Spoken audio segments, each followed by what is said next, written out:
STV, let me know when you're ready. You're ready? All right. The Legislation Rules Committee hearing for Tuesday, July 23rd, 2024. When I call to order, please call the roll. Alderman Cone. Present. Alderman Narayan. Here. Alderwoman Clark Hubbard. Here. Alderwoman Velasquez. Present. Alderman Aldrich. Chair Vollmer. Present. Alderman Aldrich. We have 5 present. We have a quorum. Thank you very much. With the quorum being present, I will entertain a motion for approval of the minutes from Tuesday, June 18th, 2024. So moved. Second. Please call the roll. Alderman Cone. Aye. Alderman Narayan. Aye. Alderwoman Clark Hubbard. Alderwoman Velasquez. Aye. Alderman Aldrich. Chair Vollmer. Aye. Alderman Aldrich. We have 5 aye votes. Thank you very much for your vote. With that, we have approved the minutes from June 18th, 2024. We'll now move to board bills for review. Item number 1, board bill number 60. The sponsor, Alderman Narayan, has asked this to be held and not to be heard today, so we will honor his request. I've had a request from Vice Chair Velasquez to hear board bill 71, item number 3 first, so we will go in that order. With that, I will turn it over, and if you'd like to make your presentation, Alderwoman. Thank you, Chair. Madam Clerk, you have something? Okay. I sent it over to PDF. You 71. You did. 1 moment. Let me get it.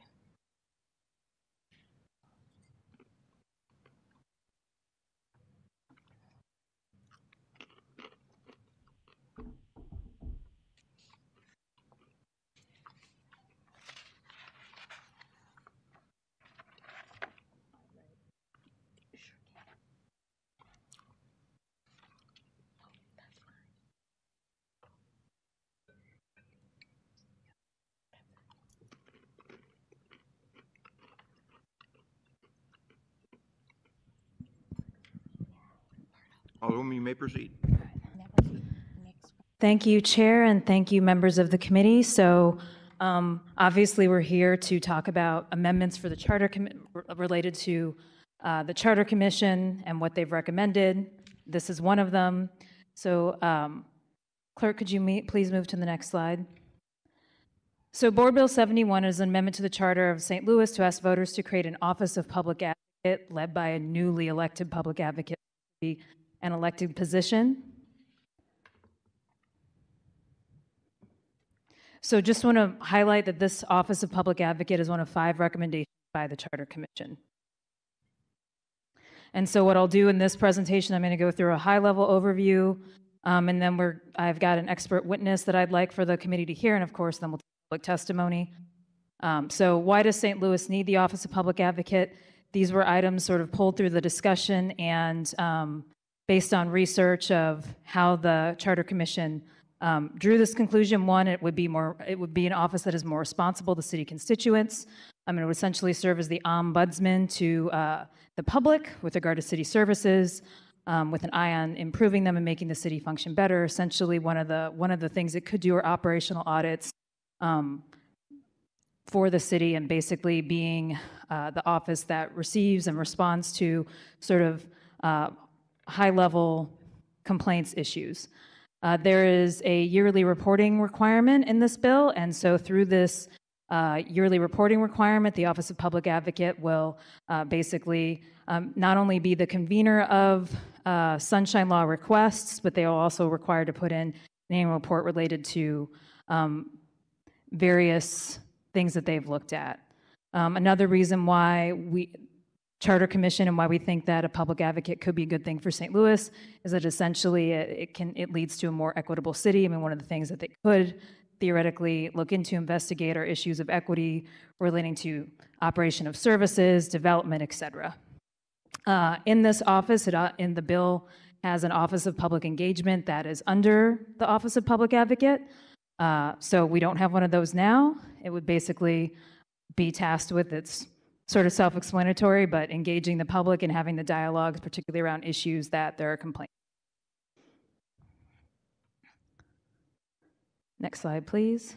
So again, audit duties, it can audit the executive departments, the county offices, and really in the Board of Aldermen for operational accountability, waste, and fraud.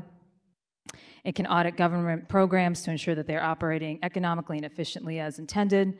One thing I did not say at the beginning of this presentation is that I am not going to ask the committee for a vote today. There are some pieces that we're working out in the legislation. So I know there's been some discussion about overlap with current executive offices, and we're working on going through that and cleaning up some of the language. So you don't have an updated version, and that's why I'm not going to ask for a vote on this today.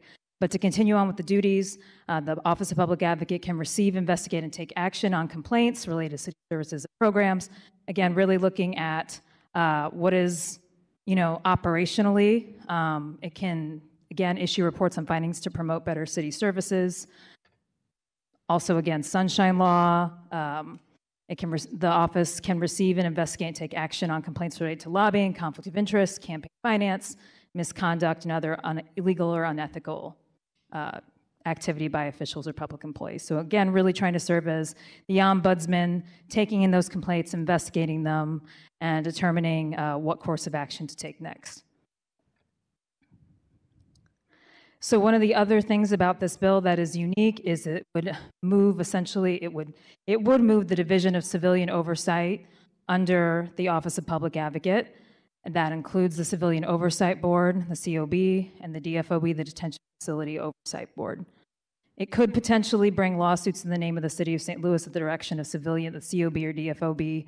One of the complaints that one of the conversations I think we've had on the Public Safety Committee is the Oversight Board, both the DFOB and the COB, not feeling like they have adequate counsel. This would do that.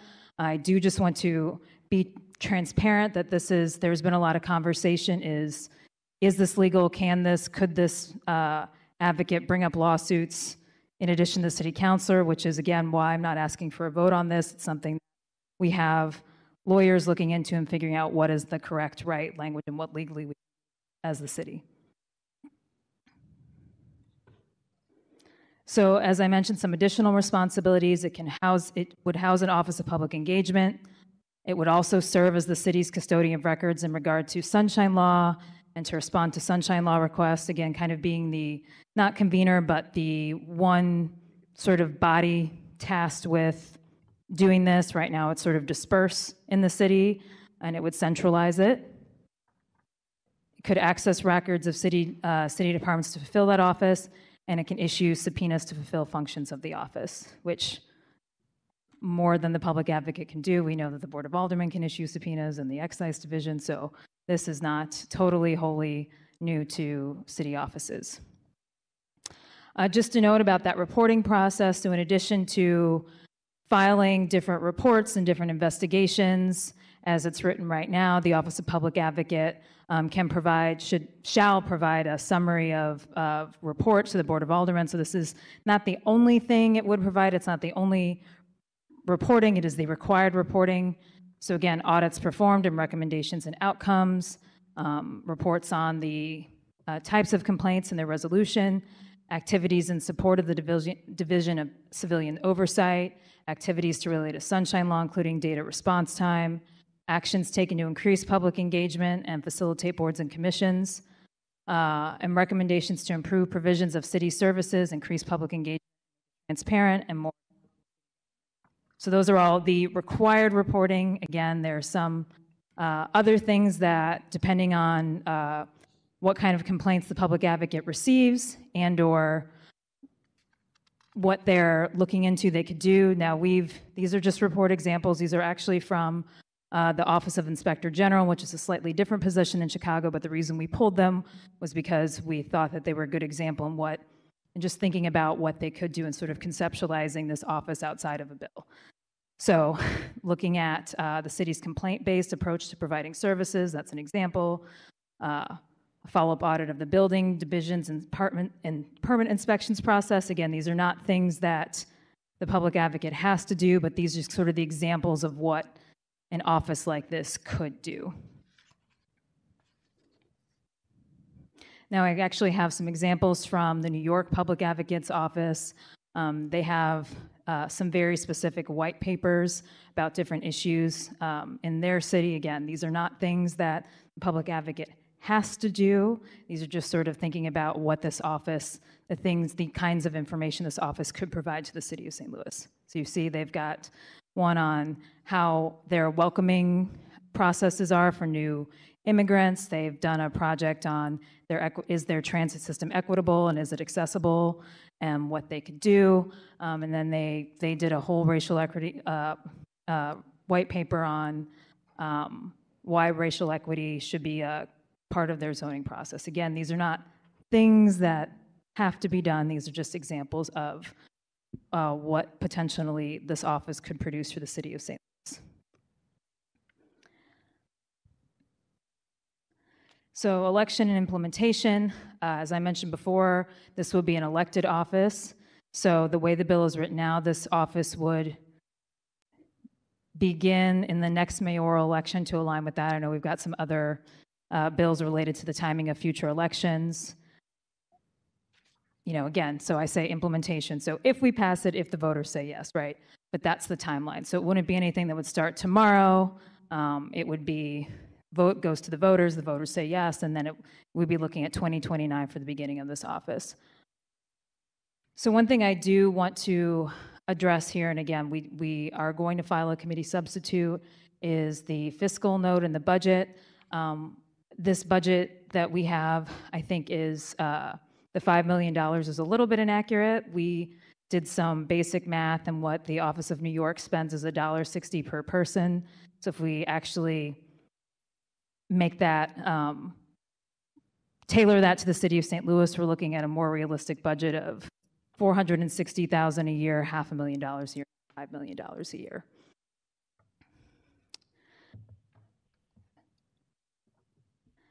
So with that, I want to pause, and I want to, before I ask for questions, we do have an expert witness. Are they on, Madam Clerk?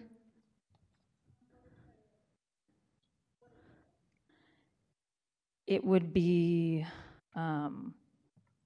somebody from the New York Public Advocate Office.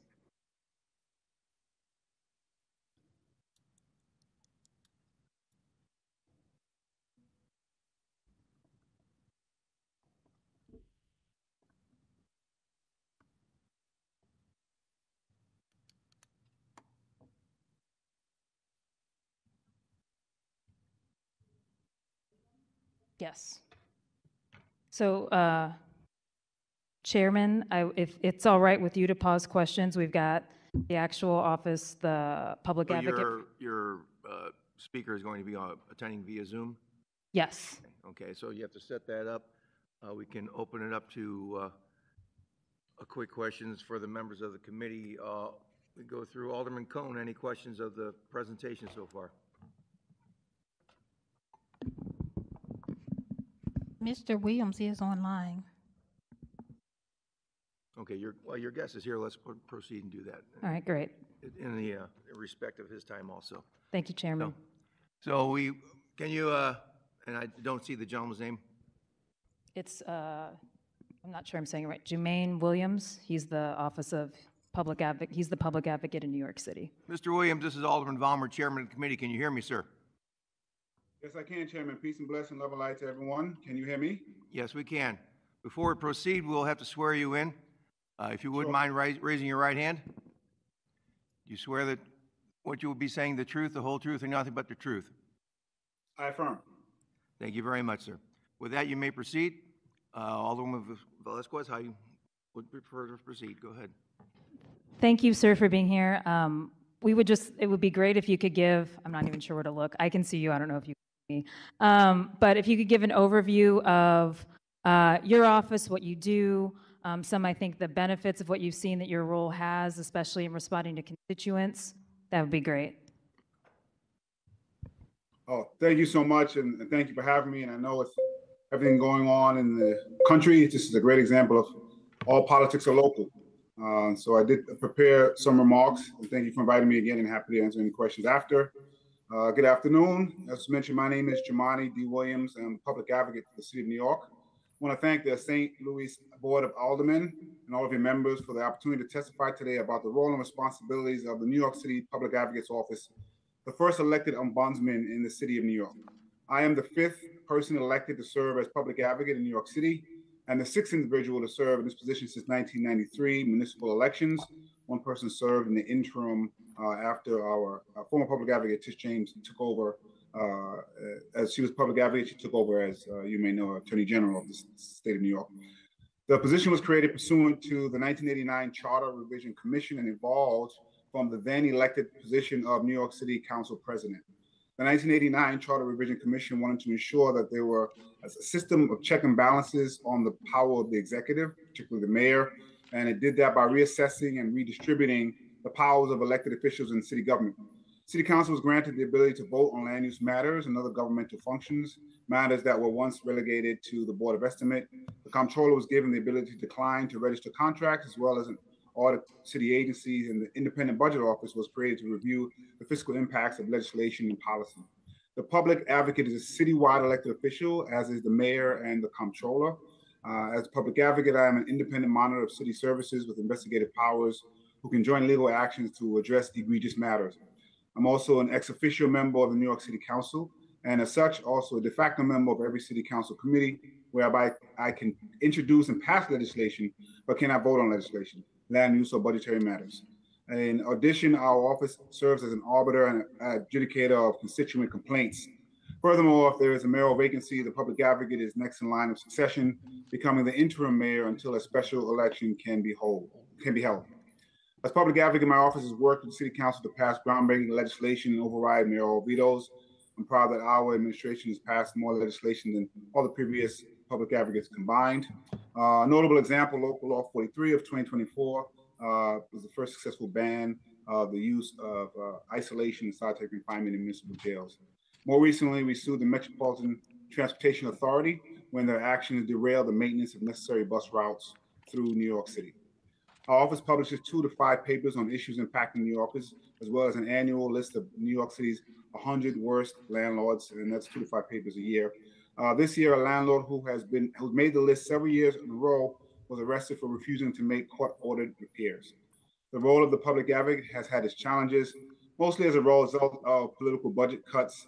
After 1989, the succeeding Charter Revision Commission did some work in diminishing the powers of the office by failing to pass any additional measures to make the position a truly standalone independent monitor with appropriate checks and balances to the power, something I recommend considering in your deliberations. We are glad that for the first time in the last charter revision, we did get an independent budget, which has been particularly helpful. The headcount for the office of the mayor is over 1,000, and the office of the comptroller is approximately 700. Borough presidents who head the municipal governance in New York City's 5 counties or boroughs, like Brooklyn, Bronx, Staten Island, Manhattan, and Queens, have anywhere between 50 to 60 staff members. Our office is only fully staffed at about maximum headcount of 70 to address the needs of all 5 boroughs. And this includes part-time staff. My current staff levels are equivalent to just about one of the 5 borough presidents in New York City, whose population ranges from 500,000 Staten Island to 2.8 million in Brooklyn. At the same time, I'm accountable to respond to approximately 8 million residents of the city of New York. Additionally, monitoring city agencies' responses to New York City residents could and would be enhanced if the public advocate had subpoena power. My staff conducts research, verifies information, relies on anecdotal information from constituents, conducts site visits, deciphers open data information, and we sometimes have difficulty obtaining all the information necessary that are available to the agencies that report directly to the mayor. Our letters to the mayor, deputy mayors, and agency commissioners sometimes can go unanswered, and our legal recourse is to go to court. Subpoena power would make that a lot simpler. As an ex officio member of the New York City Council, I attend committee hearings to question agency heads and get some answers. But this tool alone does not always provide sufficient oversight on investigatory powers. As I mentioned, subpoena power could result in legal action if there's a failure to respond to additional legal action, I should say. There's a failure to respond to oversight inquiries from this office. As I mentioned, we can, under the charter, still sue if those questions aren't answered appropriately. The New York City Charter also empowers the public advocate to act as a charter cop. This includes reviewing policies of various agencies. In order to fulfill this obligation, the public advocate holds hearings and files litigation. Also chairs the Oversight Body Commission on Public Information and Communication called COPIC. COPIC is one of the many tools that authorizes the public to be check and balance. Under COPIC, the public advocate can hold hearings and render advisory opinions modeled on the State Committee on Open Government. For the first time in several decades, we have reconstituted COPIC and will be holding meetings very shortly. While not a voting member, as I mentioned, of the New York City Council on the annual budget, the public advocate's fiduciary responsibilities include acting as a trustee of the New York City Employees Retirement System, or NYSERS, a pension fund. The public advocate and the design staff trustees on investments, decisions, employee pension appeals or pension denials, and decisions in the Common Investment Meeting, CIM, of which NYSERS is a member. Also can appoint people to committees like the CCRB, which is the Civilian Complaint Review Board, or the City Planning Commission. Lastly, notwithstanding these challenges, there is a stature of the office as a citywide level elected official. I can't underscore how important having a citywide elected official to be provided additional balance is. This facilitates the full force of the bully pulpit to bring a voice to the voters that cannot be ignored by the administration or any other level of government. If St. Louis moves forward with creating a public advocate's office, I recommend ensuring that the following happen. The operational budget of the office must be appropriately sized and comparable to a citywide office holder. The Charter Commission should make sure to delineate in the charter the percentage of the budget that will be allowed to the public advocate. And third, the public advocate should have the power to subpoena records as well as witnesses as necessary. Thank you very much, and I'm definitely available to answer any questions if there are any. All right, thank you very much, Mr. Williams, for your time. Appreciate it. Real quickly, does anyone have a question, Mr. Williams, on the committee? Alderman Cohn, please proceed. Thank you, Mr. Williams, for your time this afternoon. Just to summarize some of the statements that you made, the City of New York does not currently have a Board of Estimate and Apportionment. In fact, it was eliminated back in the 1990s by the Supreme Court. It was evolved from the Board of Estimate to become the Board of Estimate. And then I believe in 1990, the City of New York was in a Supreme Court case where the Supreme Court nullified the Board of Estimate. And around that same time is when your office was created. Is that correct? That is correct. So there currently is no kind of such structure in the city, similar to St. Louis, where we still have a Board of Estimate and Apportionment that's comprised of the comptroller, the president of the Board of Aldermen, and the mayor. So your role was created essentially after or during that time when the Board of Estimate was dissolved from the Supreme Court decision. Well, so that is correct, but the powers of the Board of Estimate weren't given to the public advocate. The public advocate was created for a different reason than what the Board of Estimate did. Those powers from the Board of Estimate were given primarily to the comptroller and to the City Council.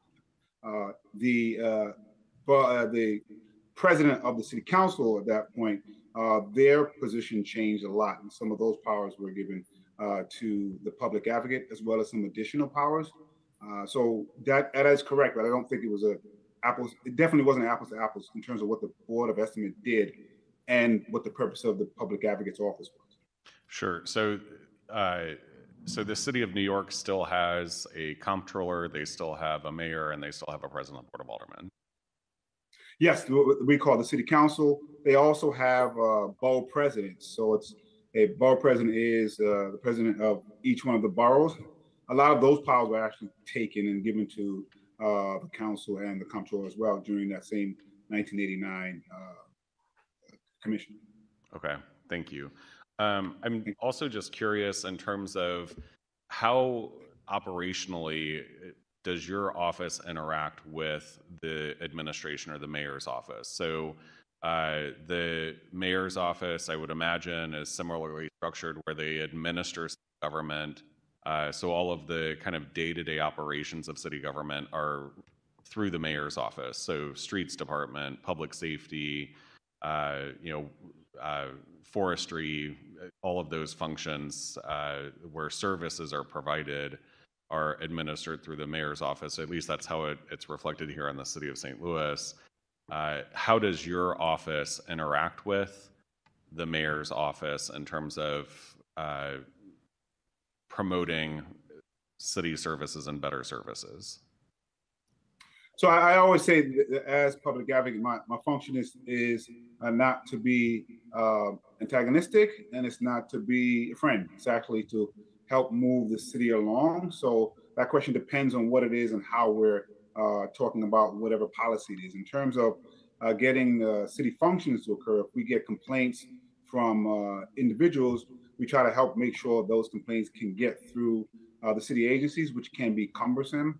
We have a lot of success doing that.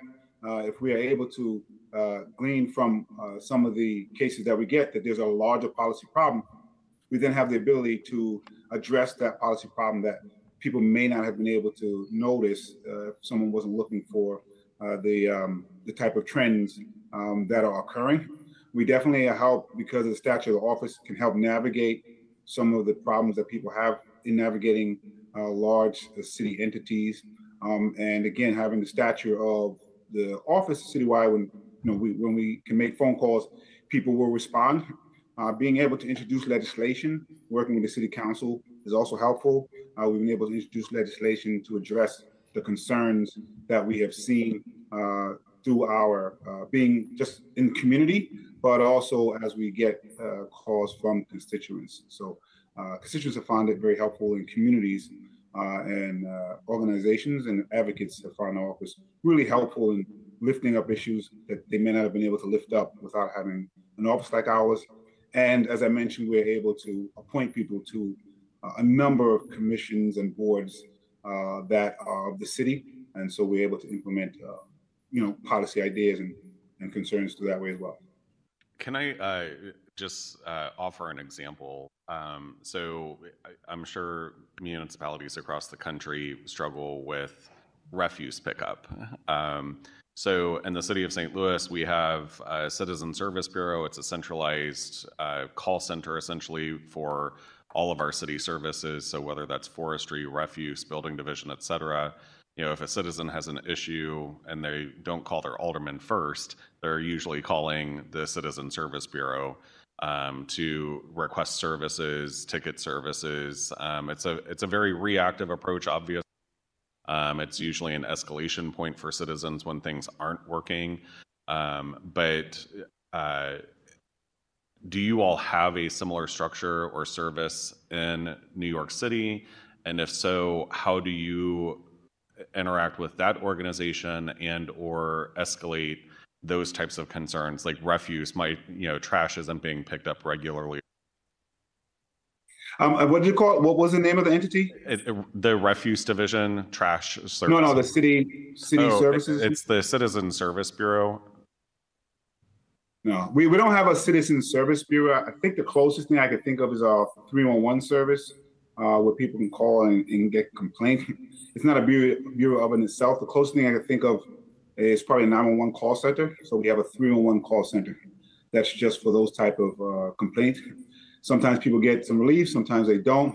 What we found, again, if it's trash pickup or trash buildup, folks, if they can, will reach out to a local elected official like the city council member. Sometimes get relief, sometimes don't. If they reach out to us, we sometimes have contacts in a particular agency like the Department of Sanitation to help push that along. We're also able to work with the particular council member and or the individual when necessary to bring some additional public attention to it or media to it. The office is really good at that, and that does help move things sometimes when it gets stuck. But in terms of being able to offer a perspective in terms of how to better services and make sure that they're equitable and consistent, how would your office interact with that agency or departments to ensure that trash is being picked up across the city of New York, or in our case, the city of St. Louis? Oh, I see. Well, we did a lot of that, particularly during the pandemic. working with the Department of Education, the MTA, other agencies, through reports, through meetings, and through media to try to shift policy on what we were seeing on the ground that they may not have been. So in the case of the Department of Sanitation, if there was a particular route that wasn't working well or not being picked up, or we needed to get some additional trash pickup, we are able to work with that Department of Sanitation to make that into a thing. So we can either try to do legislation, which we have. We can also set policy. Hopefully, we're able to, and have in the past, just been able to work it out amongst our office and the agency, so it doesn't escalate as others might when we're getting resistance. And so again, the fact that if you have a comptroller call or something, or you have a public advocate call a citywide elected official, the response is a lot different than if the constituent called themselves. Sometimes it's even a lot different than if the local council member called, just because we have a citywide office. But we also have deputy public advocates that are issue-based. So we have deputy public advocate for environment, for housing, for public safety. That's really experts on these issues. And our office has connections within all of the departments to directly know who to go to. Where we're talking about getting that trash picked up, or are we talking about changing the whole route because the route is not picking up that particular trash? Or is it a policy change that we need because trash is not being equitably picked up? So it depends on what exactly that one constituent is an example of. And then we have an office full of folks that can figure out whether it's a one-off, it's a policy change, it's a route change, is it something that we have to litigate? So it depends on kind of what's happening, but we do have a lot of staff members, depending on the case and depending on the agency, that can interact with them. Okay. I appreciate that, and I appreciate your time this afternoon. Thank you very much for joining us.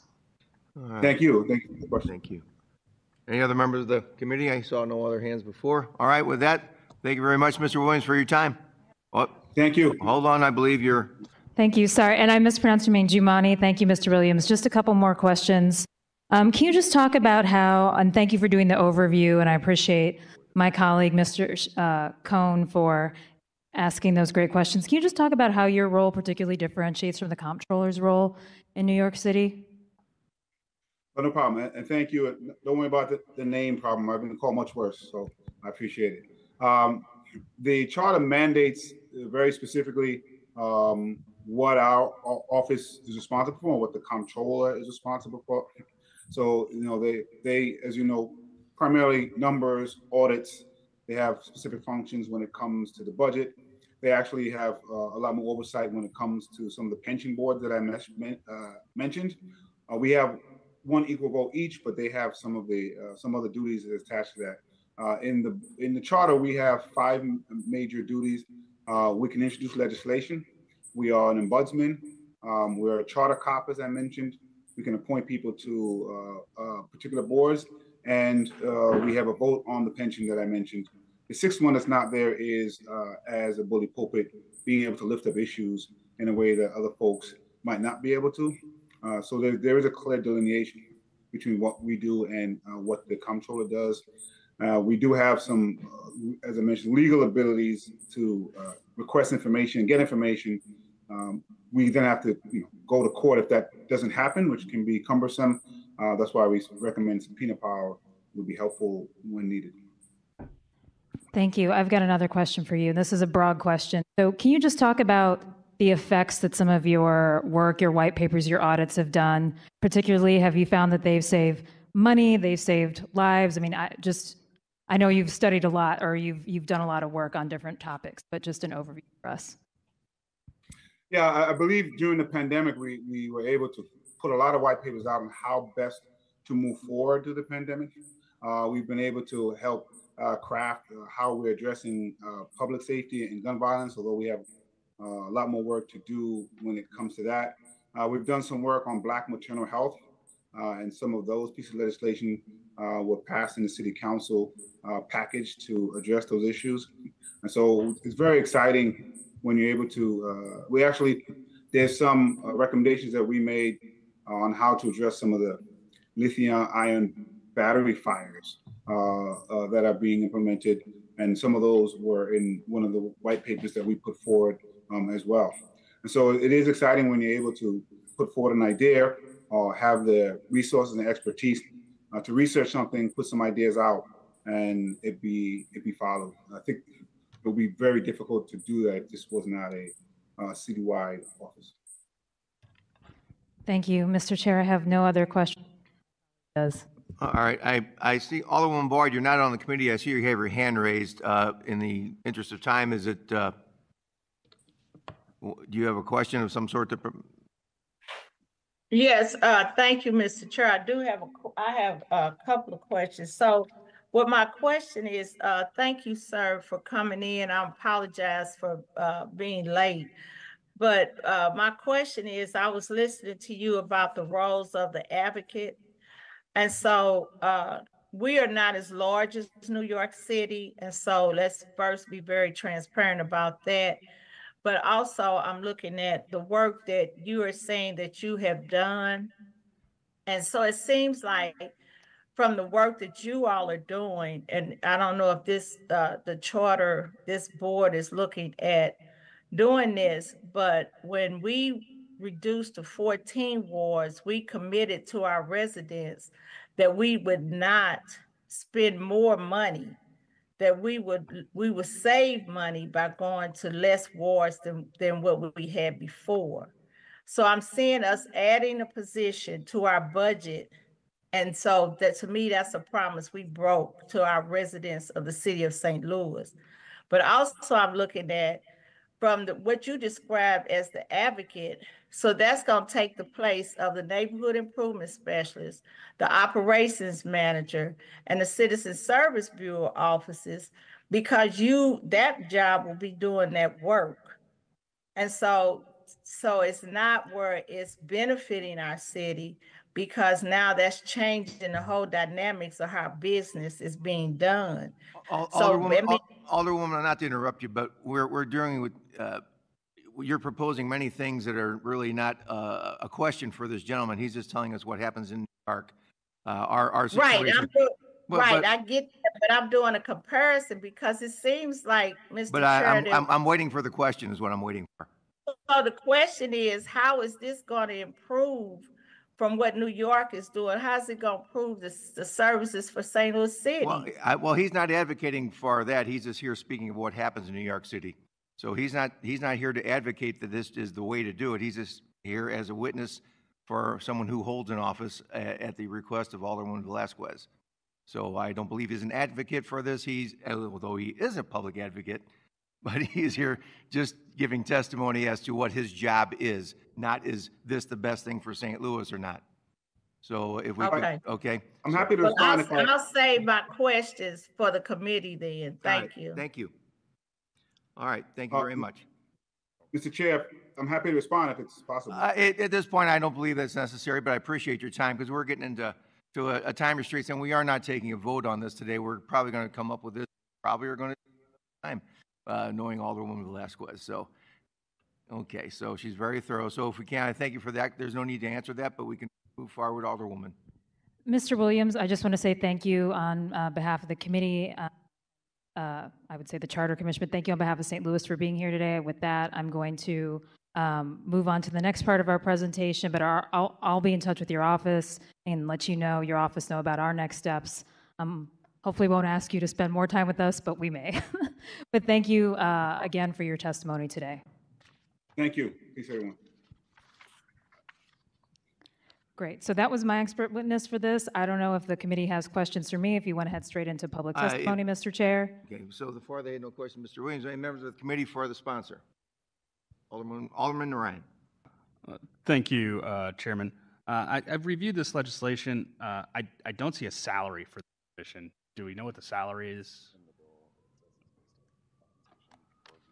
Yeah, what's one of the things we need to work on in the actual cost. Okay, yeah, because the costs are a bit wonky here. And then I also, once I was digging into this bill, it sounds, when you just say, oh, a public advocate, it sounds like something that would be pretty helpful, but when I'm digging into it, it's essentially creating what would, I believe, be the most powerful position in government here. I mean, you essentially head up the NIS, you do a little bit of the mayor's work, you do a little bit of the comptroller's work, you do a little bit of the board of aldermen's work, you do a little bit of the city councilor's work, and you know you're there for 4 years. Ultimately, your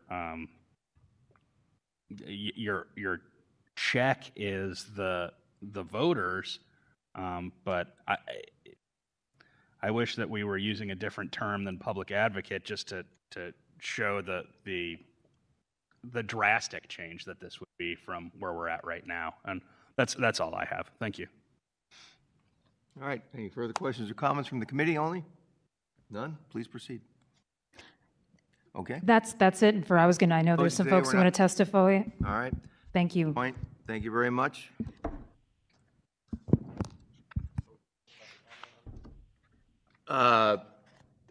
There's folks who want to We comment. have one written, one that is in your possession.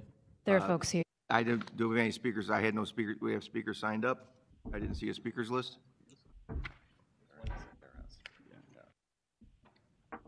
Or is there a speakers list?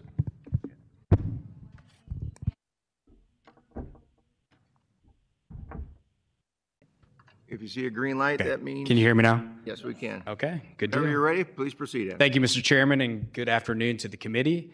My name is Adam Kazda, Vice President, Government Relations for Greater St. Louis, Inc. Greater St. Louis, Inc. is the unified voice of the civic-minded business community. We represent 15 counties, the entire St. Louis metro, and bring together business and civic leaders to identify ways to collectively work together to expand inclusive economic growth and improve the metro's regional economy and overall global competitiveness. I want to express our sincere appreciation to the members of the Charter Commission, the public who participated in the process, and the board for their continuation of that process. We appreciate your time and efforts to make the city a better place to live and to work. This committee is currently debating one of the Charter Commission proposals that would create an Office of Public Advocate. Greater St. Louis, Inc. believes such an office could be problematic for 3 reasons. It is redundant, expensive, and could lead to government dysfunction. First, the elected citywide position would be redundant. Many of the position's proposed powers, such as the powers to audit, subpoena, and sue, already exist in other offices. Certainly, members of the Board of Aldermen and citywide officers also are public advocates for the people of the city on a daily basis. Adding an additional elected position is not a recipe for progress or the growth that our city desperately needs. Second, the position is expensive. As proposed, which may change, it sounds like we've seen estimates that this new office would require about $5 million annually and 60 employees, taking away much needed resources from other critical city services. Finally, we fear there is considerable risk to the nature of the political nature of this position could lead to dysfunction in city government. As currently written, the Office of Public Advocate could be misused to settle political scores, interfere with the function of government offices under the charter, and create more bureaucracy. This board in particular has made it a priority to find opportunities to cut red tape and eliminate inefficiencies. We worry this position would be a step in the wrong direction. It also comes at a time when the city's finances are strained.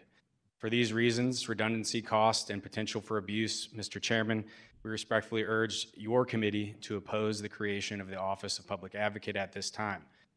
Thank you, and I'm happy to answer any questions the committee may have. All right. Got it under time too, Adam. Any questions of the speaker from committee only? No hands up. You're free to go. Thank you, sir. I'm informed by Madam Clerk that we have 2 speakers online. Do you have them lined up and ready to Do go? I have Mr. Keith Rose and a John Shasnoff? Okay, which one I see somebody? Well, Mr. Rose, Mr. Shasnoff?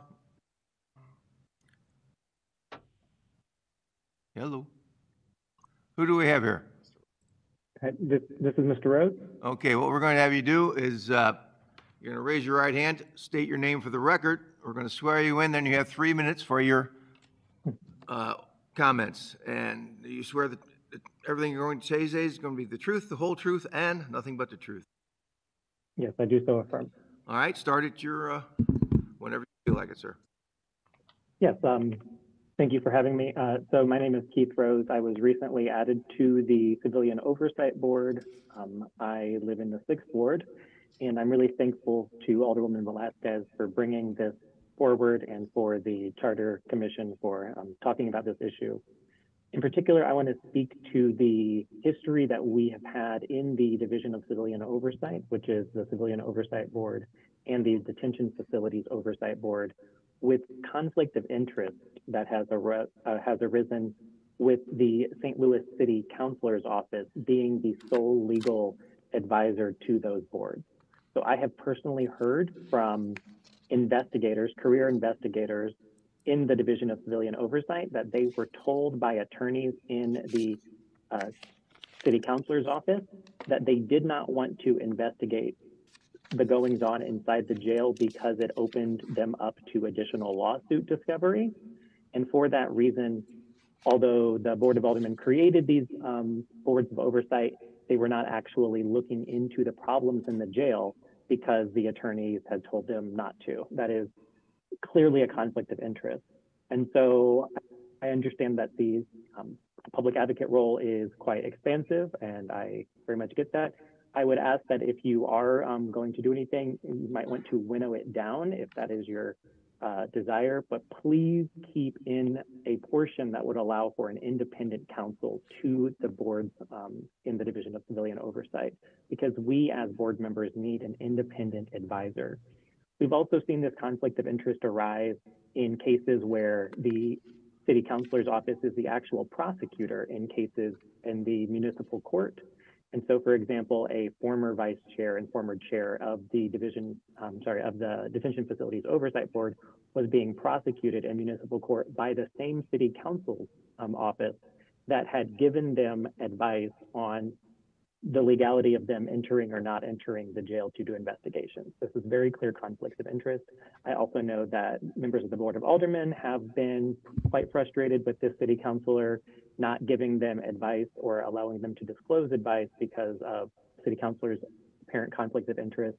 Having an additional attorney or set of attorneys to give these boards advice is essential if we want them to be able to function.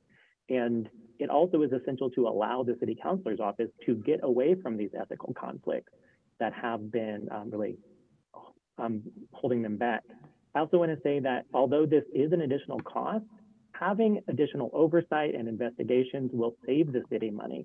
We look back at the more than $10 million that the city has paid out in the last few years on police lawsuits. Having better checks and balances to get these problems before they grow to what they've become will actually save us money. And so we have to understand that having oversight is actually fiscal responsibility. So that's why you have audits. They do cost money, but they save money too. All right, sir, that marks your time. Does anyone have any questions of Mr. Rose? No questions from the committee? All right. Next speaker, please. Mr. John Chasnoff. All right. Can you hear us? Just want to make sure you can hear me. Yes, we can, sir. If you will, we're going to have you raise your right hand. We'll swear you in. Then you'll have 3 minutes for your testimony. Please state your name and at the start of your talking. And you swear that everything you're saying today is going to be the truth, the whole truth, and nothing but the truth. I do. All right, you may proceed. Okay. My name John Chasnoff. I wanted to start by saying that I think the importance of oversight for the city government and proper functioning of the city government is really crucial. And I agree with Mr. Rose's point that in the end that can save money. And I think it's really would be a boost to the citizenry to have somebody designated as a community advocate in this role. I think it really lets everyone know that their voice can be heard, and there's a process for those voices to be heard. But I'd like to focus on some of the things that Mr. Rose brought up in terms of how this affects civilian oversight of the police. First, I agree with his comments about having independent counsel for civilian oversight of police. I would just add that I think the legislation as it now stands gives the authority to file lawsuits but I think that needs to be expanded so that the public advocate could give advice and counsel as well as file lawsuits. It wouldn't make sense to have the city councilor's office giving advice, but somebody else filing lawsuits. So that's one change that I would recommend. I also want to say that the Coalition Against Police Crimes has long believed that civilian oversight of police should not be housed in the same department as the public safety, because the public safety director is overseeing the police and therefore has an inherent conflict of interest in overseeing the police and, overseeing oversight of the police. And we saw this play out when the Civilian Oversight Board had a very important 4-year report that was held up by a director of public safety until a new administration came in. One other important change that I think that I'd like to recommend is that now the bill talks about filing lawsuits for the Civilian Oversight Board and the DFOB, but those are both entities of the Division of Civilian Oversight. I think the division as a whole needs to be included in the legislation so that the public advocate can act on their behalf as well. And finally, I think the wording around the Sunshine Law is a little bit confusing. I couldn't tell exactly the lines of authority, and if I were a citizen, where I would be filing requests for sunshine requests and who would be filling those. So I would like to see a little bit of cleanup around that language. And last comment is that I was pleased to hear that the sponsor is working to clear up any conflicts with other executive offices. I've long been a supporter of the comptroller and want to make sure that her, functioning isn't hampered in any way by this legislation. I want to see those two roles play complementary roles to each other. So thank you again very much. I appreciate it. Thank you very much, Mr. Shazov. Right on time. Thank you, sir. Any questions of the speaker? Anyone on the committee? No questions or comments? All right.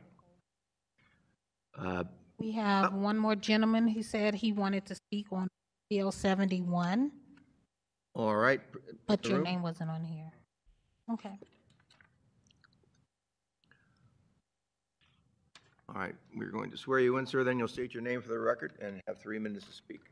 You tell the testimony you give today will be the truth, the whole truth, and nothing but the truth. Yes, sir. All right. Thank you. State your name and please proceed. Thank you, Chairman and members of the committee. I'm Benjamin Singer, the CEO of Show Me Integrity and Show Me Integrity Education Fund. I have a point of information for this and a few of the other items on the agenda today. As you may be aware, our organization helped pass the first charter amendment to modernize our city charter by ballot initiative in over 80 years. And part of how we did that was by running scientific surveys of the people of St. Louis to see which policies they supported. For example, this was before ward reduction, and when we tested adding more at-large board members, that was not something that was supported by the people. It pulled very poorly, and therefore we didn't want to include it. So we want to emphasize that whatever you all decide to move forward is based on what has support from the community, from the people, the voters of St. Louis. And if that is the case, then we will want to help. We've seen too many legislatively referred measures in the city and surrounding municipalities and counties appear on the ballot in a way that's long or confusing, making it less likely that voters understand what they're actually being asked to vote upon. So we're hoping to do scientific surveys of St. Louisans to see how the people feel about these policies. I just wanted you to be aware that that research will be in progress. And we will also want to test how the people respond to the language that you all may vote to place onto the ballot. We also plan to test how it performs as separate charter amendments versus one combined charter amendment. You may or may not be aware St. Louis County adopted an entirely new charter a couple of years ago with several disparate changes, such as the ones that you all are considering today, combined all into one concise measure that appeared on the county ballot, proposed as a new charter, but with several changes because they were in a similar situation with an outdated charter with a lot of outdated provisions and needed to streamline government and make it more accountable. It passed with over 60%, in stark contrast to when the city had the ABCD campaign in 2004, in which they all failed. Again, this is something that can be tested. We look forward to being of assistance. Thank you for your time. All right, thank you very much, sir. Any questions of the speaker? No questions or comments? Thank you very much. I don't believe there's a need to close because this is still an open and ongoing. With that, we will move on. We'll take Alderman Browning with Board Bill number 61.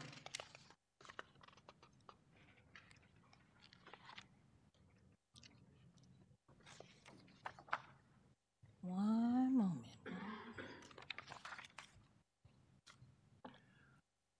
All right, you may proceed at your liking.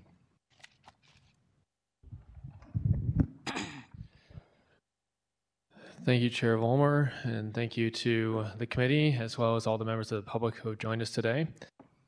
I'm here to talk to you about the Department of Transportation proposal. This is a proposal that was unanimously passed out of our Charter Commission that has been doing work for the past year based off of the public feedback that they received during that past year and the overwhelming amount of support. This is something that is in response to the call for safer streets in our city, which is overwhelming. I think we hear about it in all the committee meetings that we attend. We hear about it in all neighborhood meetings that we attend. It's a question that we're often posed to when we are out in public and people say, how can you make our streets safer? And this is something that other cities have done and steps that they have taken to update their antiquated streets department into a more comprehensive body that can make our roads safer for all road users. So I want to start out by looking at the charter language that currently governs our streets department. That language was written in 1914, and as you can see, focuses on the repairing, cleaning, and maintenance of our streets. Now, I don't want you to have to imagine what the streets looked like back then when they were writing this language. So I've included a picture. Next slide, please. This is a picture of Locust and Tucker in 1919, just 5 years after the charter language established in our current streets department was written. As you can see in this picture, we've got horses and buggies. We've got signage on poles in the middle of the street. You've got a trolley car in the background. And you have some Model Ts, which at the time boasted a top speed of 40 to 45 miles per hour. No one has a cell phone in their hand. People feel quite comfortable crossing the street. Fast forward to today. Next slide, please. This is Locust and Tucker today. As you can see, the width of the street is about the same, but the rest of it looks completely different. Gone are the horses and buggies. Gone are the streetcars. But in the Model T's place are a lot more cars that can go a whole lot faster. Perhaps cell phones in those people's hands. Next slide, please. This is another picture of our streets today. Now, I know that when we see large numbers, sometimes we can lose the humanity from them. But I want everyone to look at these numbers and imagine who these people are.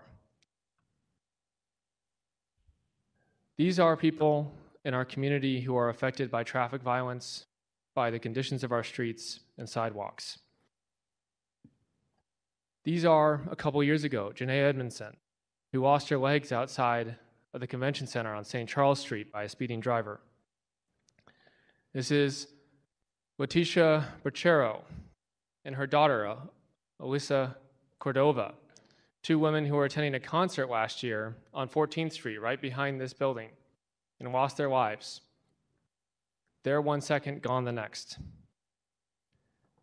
This is Miss Sel Jimerson, a woman who was crossing the street last year at Page and Clarendon in a crosswalk using her wheelchair, hit by 2 cars. Neither of them stopped. And this is Mark Barnett, my neighbor, who lost his life last year while coming home from work. This is the result that we accept when we do not do anything to make sure that our streets department can accommodate the safe travel of people across our city. Next slide, please. And this is what it looks like mapped out. This is a map of bicyclist and pedestrian deaths in our city in a 4-year period from 2017 to 2021. I'm sure you can all see it, where those dots are located. That is because we know that traffic violence follows many of the ongoing patterns of systemic racism and segregation in our city, with 74% of traffic deaths, pedestrians, and 64% of fatal car crashes occurring on the north side of our city. In St. Louis, it is more dangerous to walk or drive if you're in a predominantly black neighborhood. We also know that while 18.5% of the region's population lives in disadvantaged neighborhoods, these areas account for 40% of the region's total fatal, serious, and injury crashes. It also means that disadvantaged neighborhoods in the city of St. Louis have the highest percentage of fatal and serious injury crashes relative to their populations, and pedestrians in these neighborhoods are particularly vulnerable, with nearly half of all pedestrian-involved crashes occurring in disadvantaged neighborhoods. 90 fatalities if you're walking or biking in those 4 years. That number should be 0, and that is our goal. But how did we get here, and where do we go? What is something that we can do about this? How does changing our streets department make this different? For that, I want to talk about structure and funding. Next slide, please. And next slide. This is the current structure of our streets department. I want you to look at the left side of the screen. You can see that we have the street division and the trafficking and lighting division. We also have the refuse division and the tow division, not so much streets, but other functions, but in particular the street division and the traffic and lighting division. The street division is in charge of maintenance, that is potholes, snow plowing, and the traffic and lighting division is in charge of signals, signs, painting, and striping. Essentially, pavement and paint. There's no planning in this department, no focus on where are our roads most dangerous, where can we make sure that we are addressing the needs of our city, or doing even more than making sure that the street is in okay condition. Next slide, please. Now, part of the reason for this is our fragmented funding system in our city. And this is where we have to get really real. Aldermen are part of the problem. The ward capital system that we use to fund a lot of our streets, and for those of you who don't know what ward capital is, it comes from a 50-cent sales tax, and half of that goes towards ward capital, which then gets split into 14 different wards. It used to be 28, now it's 14. And then that money cannot be spent without the say-so of the alderperson. That means if your alderperson is not in support of a project, it doesn't happen. It also means that a person who is not a traffic engineer is making decisions about our streets, making decisions about where a speed hump goes or where a stop sign might go. We also have the problem that we are sending the same amount of money on each ward, even though our wards are different sizes. After the redistricting, the northern wards have much more territory, and yet they have to use the same amount of funds as the smaller southern and central wards. Our system is inherently inequitable. There's also an inadequate amount of funds to serve as a match for state and federal dollars, meaning that sometimes we can get more money from the state and federal government, but to do that, it requires a local match. Alder people will have to spend years saving up ward capital just to create a match for a project. It can take 5 to 7 years to get a project done. That's 2 elections, if you think of it that way. So if the alderperson gets unelected or they retire, that money can go and get reallocated elsewhere. And I know because this happened in my ward with this project that was going on. And then finally, the street department does not have a paving plan currently, meaning they don't know what street they're going to pave next year. Why don't they know that? Because the alder people have not told them which street they're going to pave next year. They haven't allocated the money for it. That leads to a lack of predictability, which means that when our utility companies need to do work, they go out there, they dig into a street. Sometimes they have these projects planned years out. And sometimes that means they have to come and dig into a freshly paved street, which means that we've just wasted our money paving that street. That only hurts us. Next slide, please. So what could a Department of Transportation do about this? How is that the solution to these problems? Well, first of all, a Department of Transportation acknowledges that there is more than one way to get around this city. It allows decisions to be made with a city-wide view, meaning that we can create a paving plan, that we can coordinate with utilities, that we can do traffic calming based on where the injuries are happening, not just who has the money in their ward account. It also means that we'll be able to fund larger projects, using our limited funds to maximum effect, pairing with the state and federal governments to do our major thoroughfares. This department would also be able to effectively implement current efforts that are going on in our city, like the Transportation Mobility Plan. You've heard the mayor's administration talk about this plan as if it's going to solve a lot of things, and it will be helpful. I'm excited about it. But it is just a one-time plan. And when I tell you there are filing cabinets throughout City Hall that are full of plans that were never implemented, I am not exaggerating. But we would hate for this plan to be done, for them to come out with recommendations, and for the recommendations to be something that we can't implement because we don't have the funding structure to do so. A Department of Transportation would also allow us to implement our ADA transition plan and fix our city sidewalks, which, if you've gone around our city, you've seen people in wheelchairs using the street because the sidewalk is inaccessible. If you've been in parts of our city, you've seen that some of our neighborhoods do not have sidewalks at all because the majority of the properties on that block are owned by the LRA, or they have a negligent out-of-town landlord and they haven't taken care of the sidewalk, they don't clear it, the grass grows over it, the sidewalk disappears. Imagine getting off a bus 5:30 p.m. in the winter in one of these neighborhoods and you have to walk home and you have to use the street to do it. Now imagine how much more likely you are to be hit by a car because you had to use the street with the lack of a sidewalk. This is the kind of thing that an overall transportation department could help us solve. Next slide, please. So what does Board Bill 61 do? Does it do all those things? No, it does not. I want to be clear about that. This is the first step. We cannot get that structural change. We cannot do those funding changes without changing first the mission of our department in the charter. Remember that 1914 language. Focus purely on maintenance and not on the safety of people. The first thing that Board Bill 61 does is it strengthens the mission of the department, adds consideration of all road users into the department's mission, not just cars. It will add planning into the department's description, meaning that this department will be responsible for planning out and looking at this in an empirical, evidence-based way to route the funding and to route the services where they need to go to save lives. It also opens the door, like I said, for structural and funding changes to help the department achieve safer streets and sidewalks. And as has been pointed out, it changes the name of the department to reflect those changes, to say that this is a department that's concerned with the welfare of all road users. Next slide, please. So what work is left to be done? I'm trying to be very transparent with you all today because I want to be clear that while this board bill is just the first step, there are many more to be taken.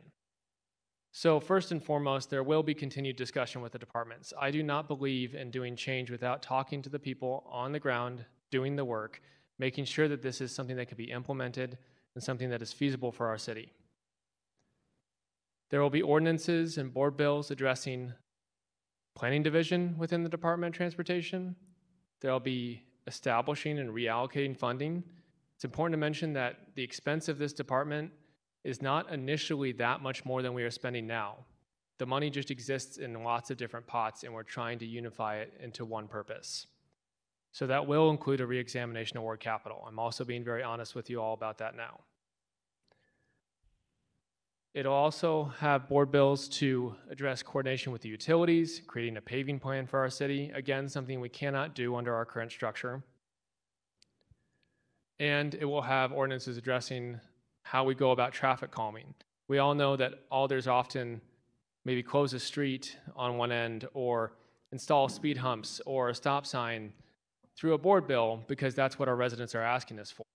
But we know that we are not the right people to be making those decisions, and we want to put this in the hands of the experts.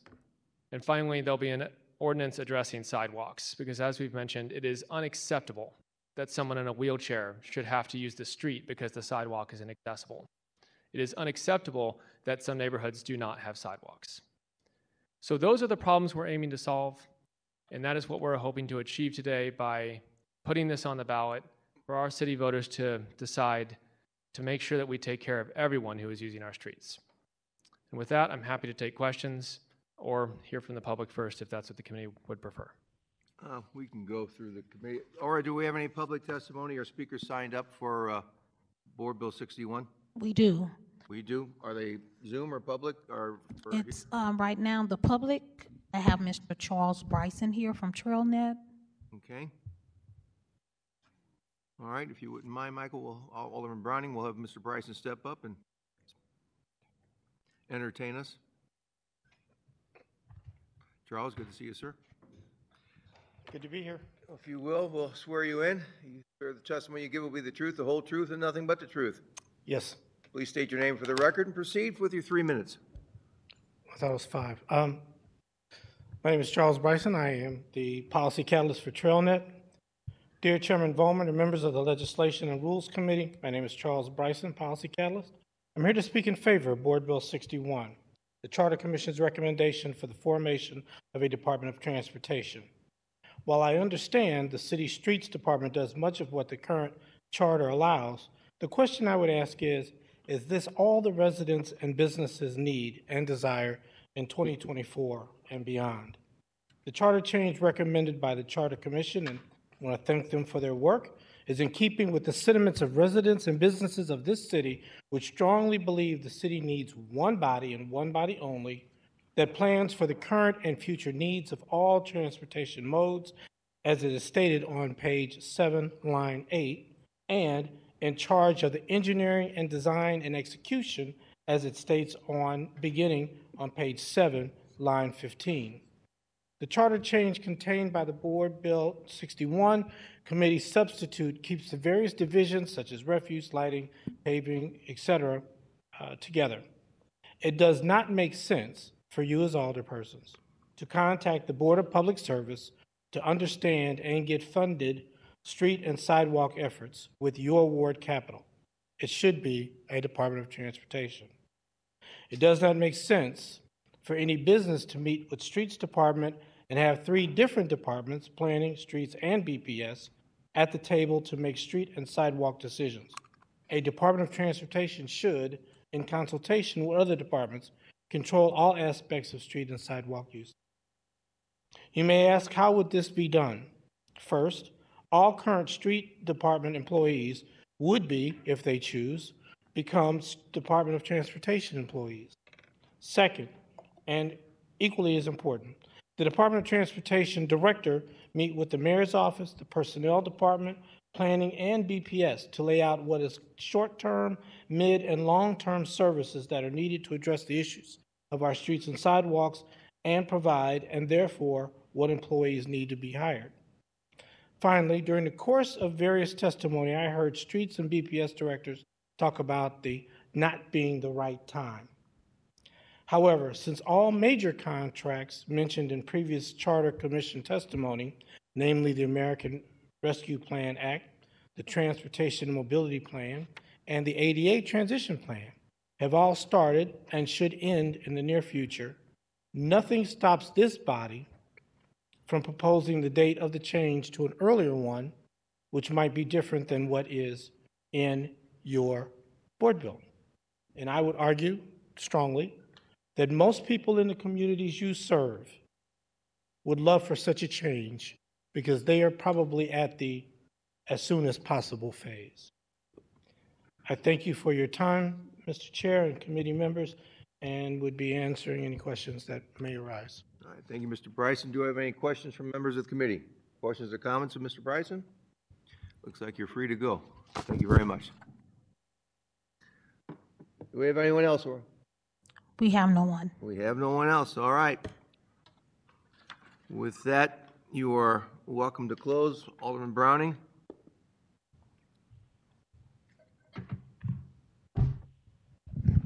Thank you. My colleague pointed out to me that I did forget to adopt the committee substitute. So at this time, I would ask for a motion to adopt the committee substitute. So moved. Second. All right. Aura, please call the roll. Alderman Cone. Alderman Narayan. Aye. Alderwoman Clark Hubbard. Alderwoman Velasquez. Aye. Alderman Aldrich. Chair Vollmer. Aye. Alderman Cone. Alderman Aldrich. We have 4 aye votes. By your vote, we have introduced the Board Bill number 61, committee substitute. You may proceed. Thank you, Chair. And at this time, I'm happy to entertain any questions from the committee. Okay, Alderman Cohen's not here. We'll go down.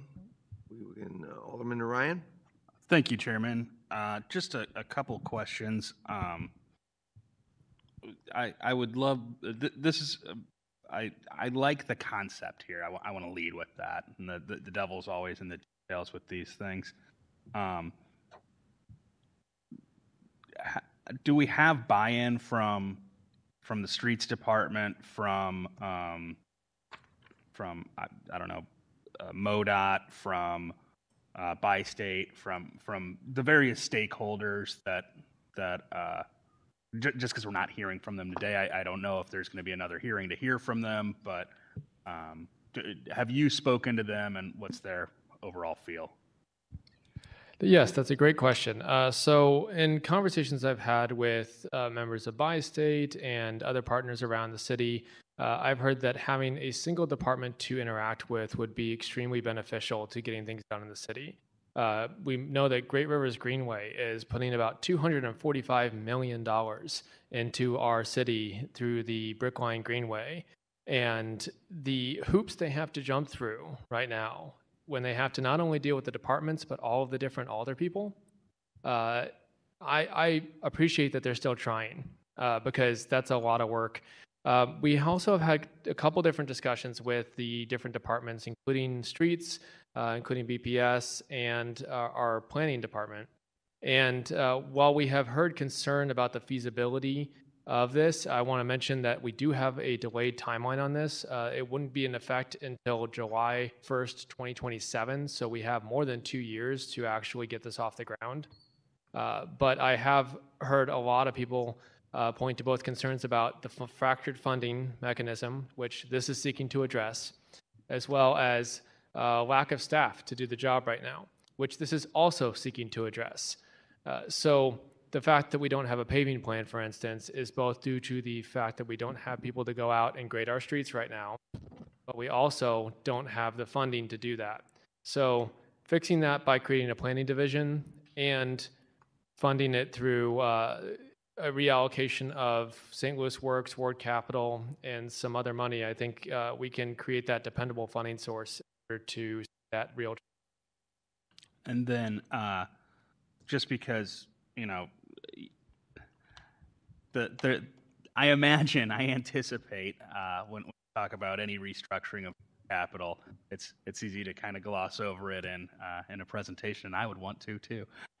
But do you imagine this taking an equal percentage of the 14 wards capital and allocating that to this department, or are you looking at more the geography associated with how many miles of roads there are, or I shouldn't say just roads, but infrastructure? How do you anticipate that working, or is that just something that we're going to have a discussion on down the road, I guess? Yeah, the answer is both. I think that I'm going to engage with all the alders, and I've already spoken to some of you about these things, and we'll have additional conversations about exactly how that breaks down, what portion we need to go to this department to make this happen. Obviously, we want them to have the money that is necessary to do these things. From the streets department, I heard an initial interest in targeting arterials and collector streets, which would really put the local roads still into the alderman, but have those bigger roads. Like, I think we're all excited about the ARPA money right now, but what do we do 20 years from now when Kings Highway needs to be repaved again, right? I think that's all in the back of all of our minds. About every one of us has a road in our ward where we're like, I have no idea how I'd even begin to address that. So we have to figure out what they would be taking responsibility for, and then what money that would require, and then figure out how that breaks down. But I do imagine that it would be something where the Alders would still have some ward capital, because after all, we do spend ward capital on more things than just streets. We spend it on refuse, we spend it on forestry. It's really a catch-all fund, and it wasn't designed that way, but that is how it's being used right now. So this would be part of that effort of trying to move it to a more professional manner. And I think that a lot of those decisions will be made as we figure out what the appetite is on the board to make that kind of change. Yeah, I would love to see, experts making more of these decisions, certainly. And if you can tell me in good faith that this is going to help calm traffic on McCausland, I'll certainly be a proponent. But that's all I have. Thank you. All right, thank you, Alderman. Alderman Cohn, any questions or comments of the sponsor? Thank you, sir. Alderman Clark Hubbard. Thank you, Mr. Chairman, and thank you, Alderman Browning, for your work on this. You just referenced what the Streets Department, what you said you heard from the Streets Department. So I was just curious what the stance was, not only from the Streets Department, but even on maybe BPS on the legislation. Thank you. Yeah, so we've both all received a letter from the mayor as well as the comptroller stating that they're not in support of this today. But I think if you look closely at those letters, one, there's some misinformation in there about the cost of the department, which again has not been discussed. And they also made some assumptions that this wouldn't be addressing the funding mechanisms, which I've been very explicit it will. So I think that there's additional conversations to be had there. But I won't hide or sugarcoat the fact that the mayor's office and the comptroller's office are not in favor of this at this time. Specifically, I've listened to what Streets has said they need to be able to do better, and that's what this is specifically trying to address. So while I understand that there may be hesitancy about change, it is always difficult to make changes. As we've said, and as we've shown in this presentation today, it's absolutely necessary that we do make changes. And so trying to hear both their concerns and address that, even understanding that they might not come around to supporting it, knowing that this is not just for one office or who's in the office now, but building a better structure for the future. Conversations with BPS have been positive as well. I think that there's been recommendations, and that's where some of these ideas about putting the planning division under the Streets Department would help build out that department in a way that it could more comprehensively care for our streets. To be clear, in the far future, this department could grow and change in different ways, but this is just kind of the baby steps, the opening salvo of trying to make that difference out on our streets by doing the things that we talked about in that last slide of, creating a paving plan, effectively doing our sidewalks. We're not going to be New York City overnight, but we certainly want to start taking steps in that direction where we make sure that we don't have any deaths or injuries occurring on our roads. All right. Alderman Velasquez, any questions of the sponsor? No questions. No questions? Thank you. I had one follow-up question. I'm sorry. Sure. You just interrupt Mr. Aldridge. It's okay. I'm sorry, I'm sorry, Alderman Aldridge, but also, can you talk about, is there, does this mirror anything around us, like regionally in the state or in areas that are in comparison to St. Louis? I know we keep comparing to New York, but also we're not New York. That's been shared a couple of times here today. Yeah. So I just wanted to reference that. Yeah, New York City is its own animal, and I think very few cities in the U.S. compare to it. But I'm happy to report there's lots of cities, including lots of our peers, who have made these moves. So cities that have a Department of Transportation, Denver, Atlanta, Baltimore, Nashville. We often hear Nashville as a comparison for St. Louis because it is booming while we've been struggling. And we're wondering, what are they doing right there? Well, part of it is they've been taking a renewed focus on their streets. Chattanooga, Tennessee has a public works department with a division of transportation. other places include DC, Chicago, Seattle, Palo Alto, Oakland, Cincinnati, Austin, Minneapolis has a public works department, again, focused on a singular mission. So when I talk about this in our structure, it's really important to note that we're rather unique in the country about how we do this, and it's not unique in a good way. All right, Alderman Aldridge, any questions? Thank you, Mr. Chair. And also, I'll say the Alderman from the 10th can always have my time if it's needed for more time. She can reclaim her time. Thank you, Alderman, for bringing this forward. I know this was one of the recommendations from the Charter Commission. They voted on several, but I think this was got unanimous support from all members to pass this forward. So 2 quick questions. What is the effective date? I know it's in the legislation, but I think that's important for the record. So this wouldn't, if we pass this in November, we wouldn't, within a month, have to restructure a whole department immediately. That's correct. The effective date is July 1st, 2027. Okay, so there's several pieces outside of your legislation that would have to continue to move to, I guess, make sure that this department is set up, but per the charter, we have to put it on the ballot to maybe, through ordinance, make different changes to the division within that department, correct? That's correct. I envision at least a few different board bills that will address funding sources. Due to single subject rules, we'd have to split some things out. So we're addressing St. Louis Works money, that's one thing. Ward capital might be another.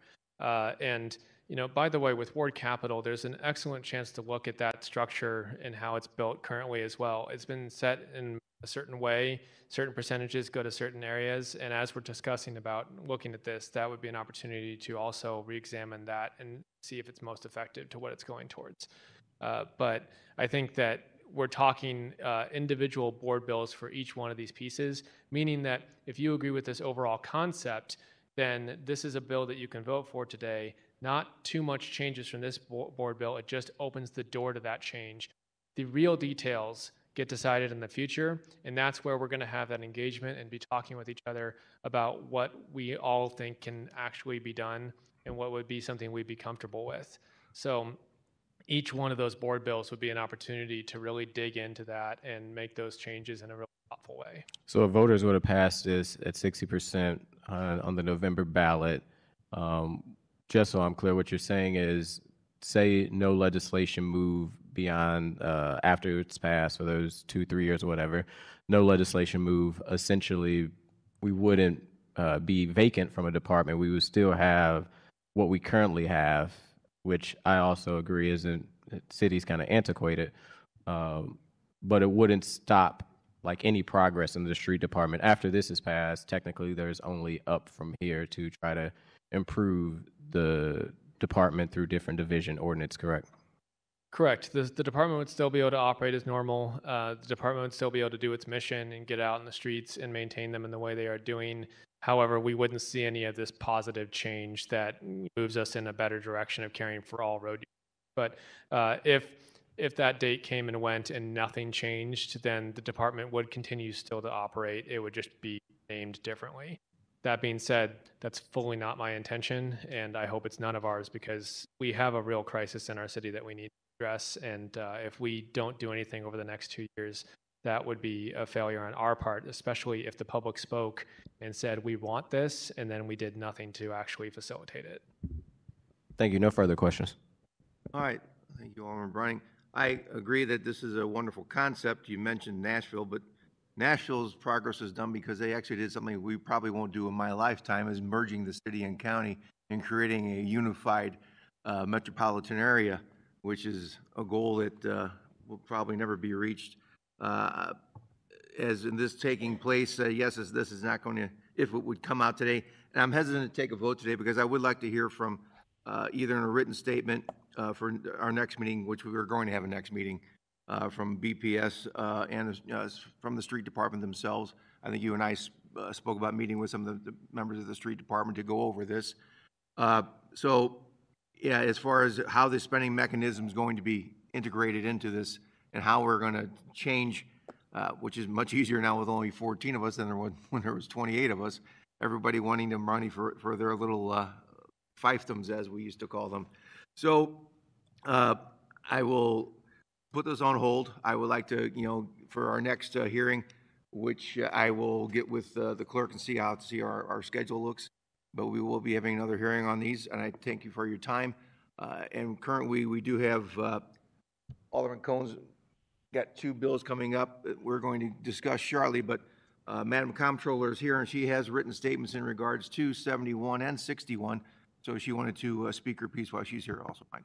Sure thing. Happy to yield the floor to our comptroller, and thank you, Chair. I have no problem with holding the bill today for a future hearing.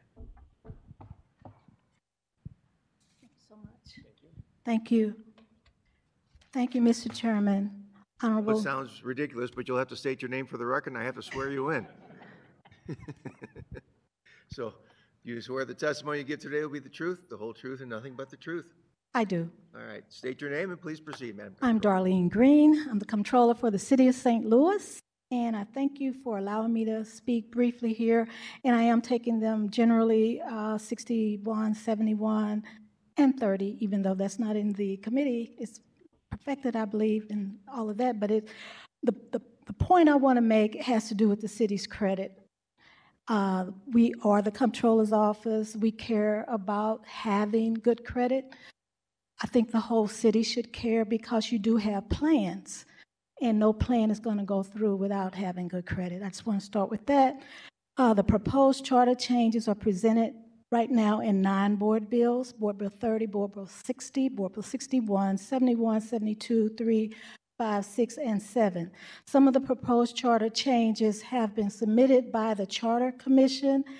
Charter Commission, thank you for your work. And some have been submitted by the Board of Aldermen and Women. Thank you for your work as well. While I acknowledge that there has been a fair amount of deliberations regarding the Charter Commission's proposed charter changes, as well as the Aldermen, I respectfully stand in opposition. The proposed charter changes do not improve the city's financial position. They do not improve the city's credit. They do not improve city services. They do not improve public safety, and they create more bureaucracy and chaos in city government. For example, the proposed public advocacy office is redundant, as you've heard before, and non-essential. And it would add an enormous amount of additional cost to our annual budget, even though I've heard that there may be an adjustment. The proposed charter change for an Office of Advocacy does not add new safeguards to the City of St. Louis. Instead, it takes away money that could be budgeted for other city services like public safety. According to the Budget Office fiscal impact statements, which you all have a copy of, and that was prepared by Paul Payne, the proposed public advocacy office would cost $5.4 million as it has been submitted from the commission, and it duplicates other departments' duties and enables unnecessary lawsuits between city departments that could cost millions more in additional taxpayer dollars. These types of legal costs threatens to reduce city services, again, like public safety, and it's just not sustainable. The Budget Office fiscal statement states that the proposed funding of this office is drastically unrealistic and fiscally unsustainable.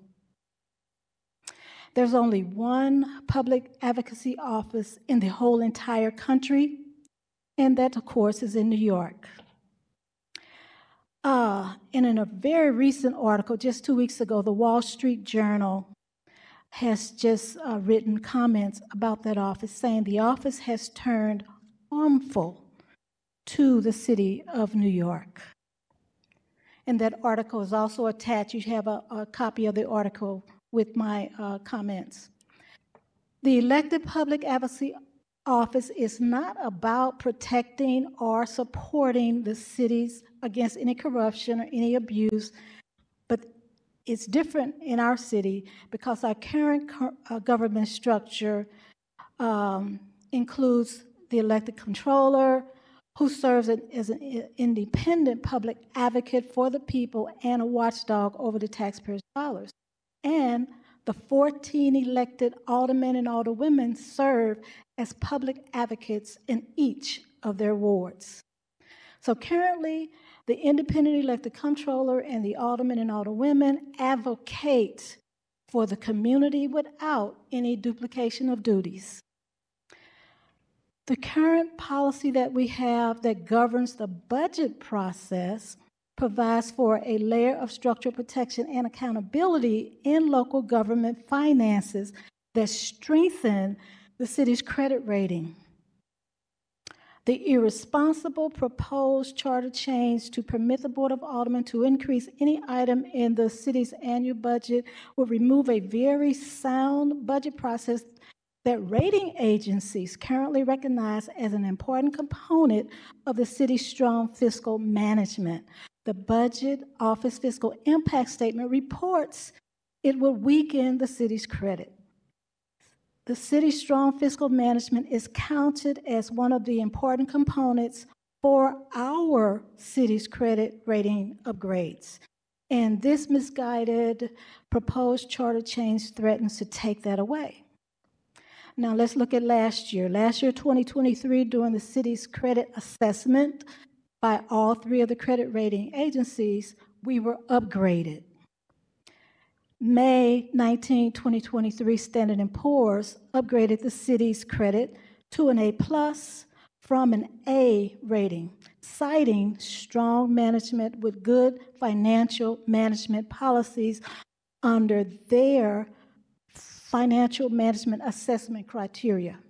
May 5th, 2023, Fitch rating agency upgraded the city's credit from an A- to an A rating, reporting the ratings are also supported by the city's adequate spending controls.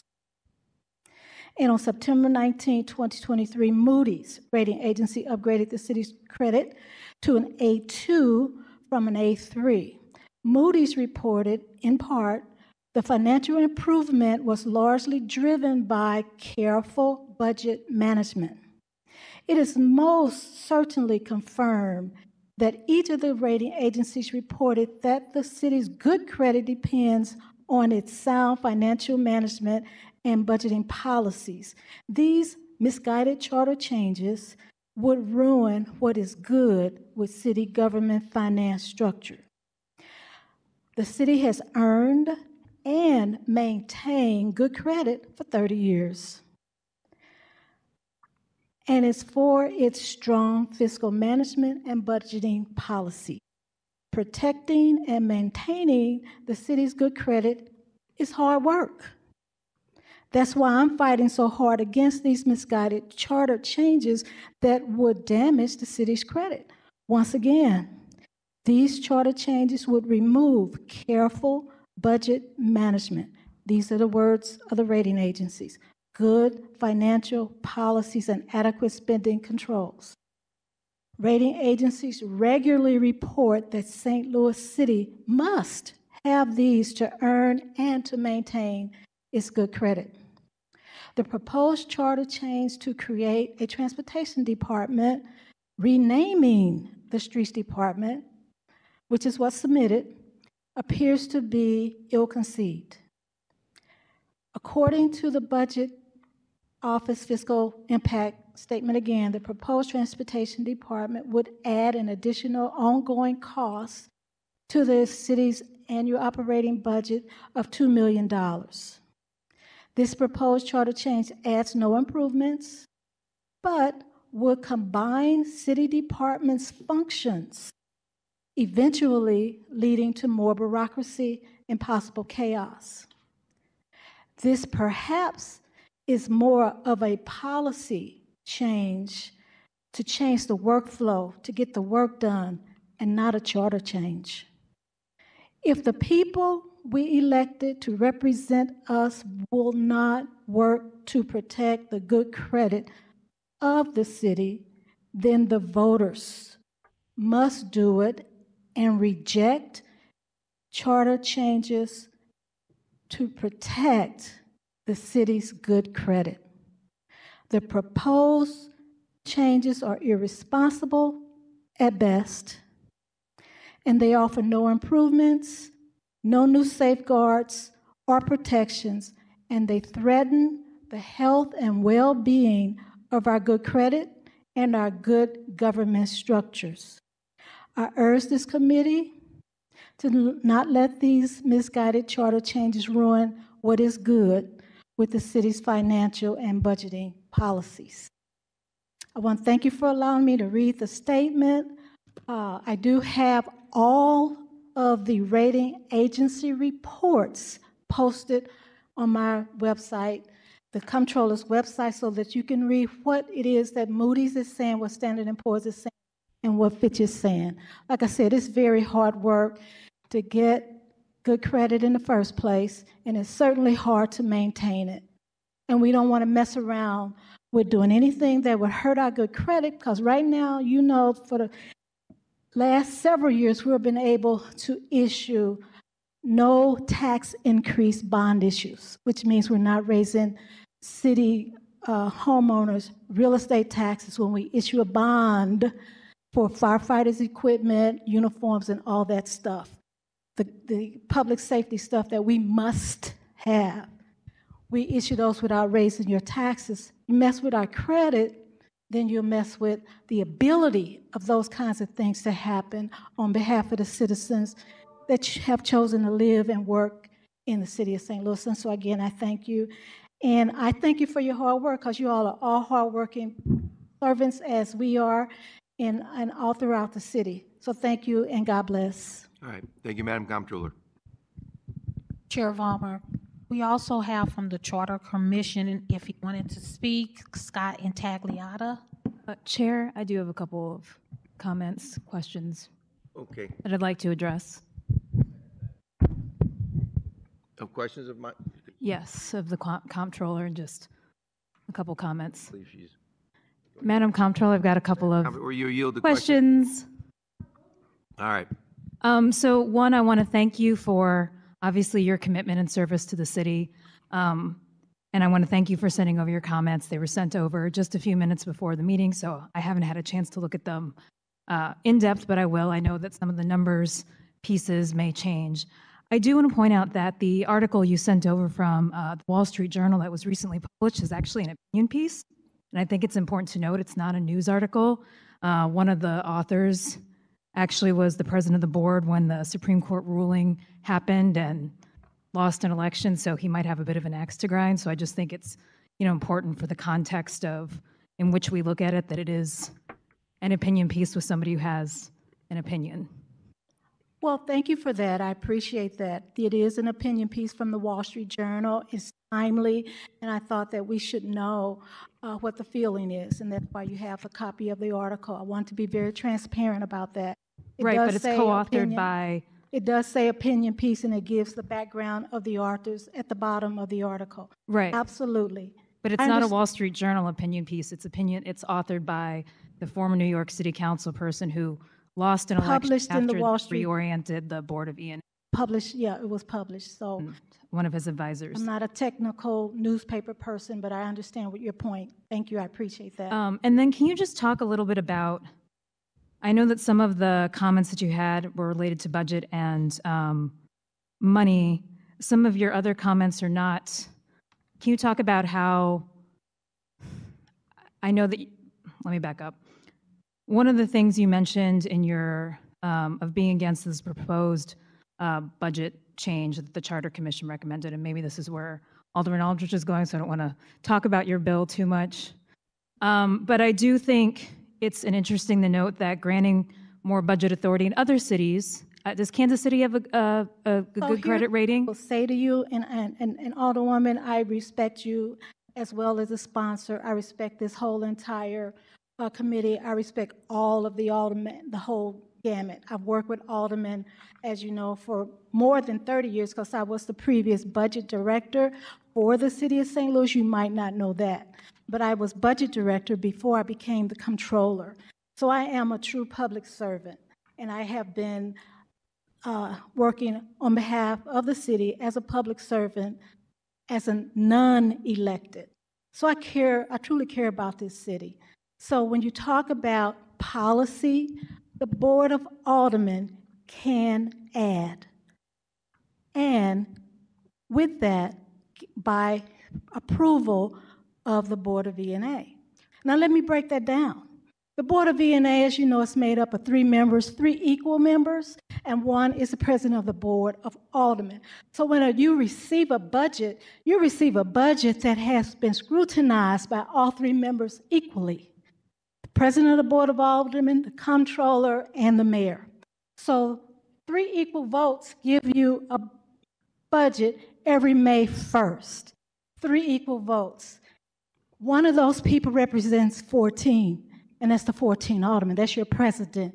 So adding to the budget takes place at the beginning of budget presentation, as you know. As we're preparing it, I said presentation, I meant preparation. We prepare the budget. The president of the Board of Aldermen is part of it, along with myself, the comptroller, as well as the mayor. I've understood some people to say that it's the mayor's budget, but it's not. It's the people's budget. We're delivering city services, not politics. Delivering city service. And I want to be real clear because, yes, Kansas City has a budget process and Milwaukee has a budget process, New York, Nashville, so forth and so on.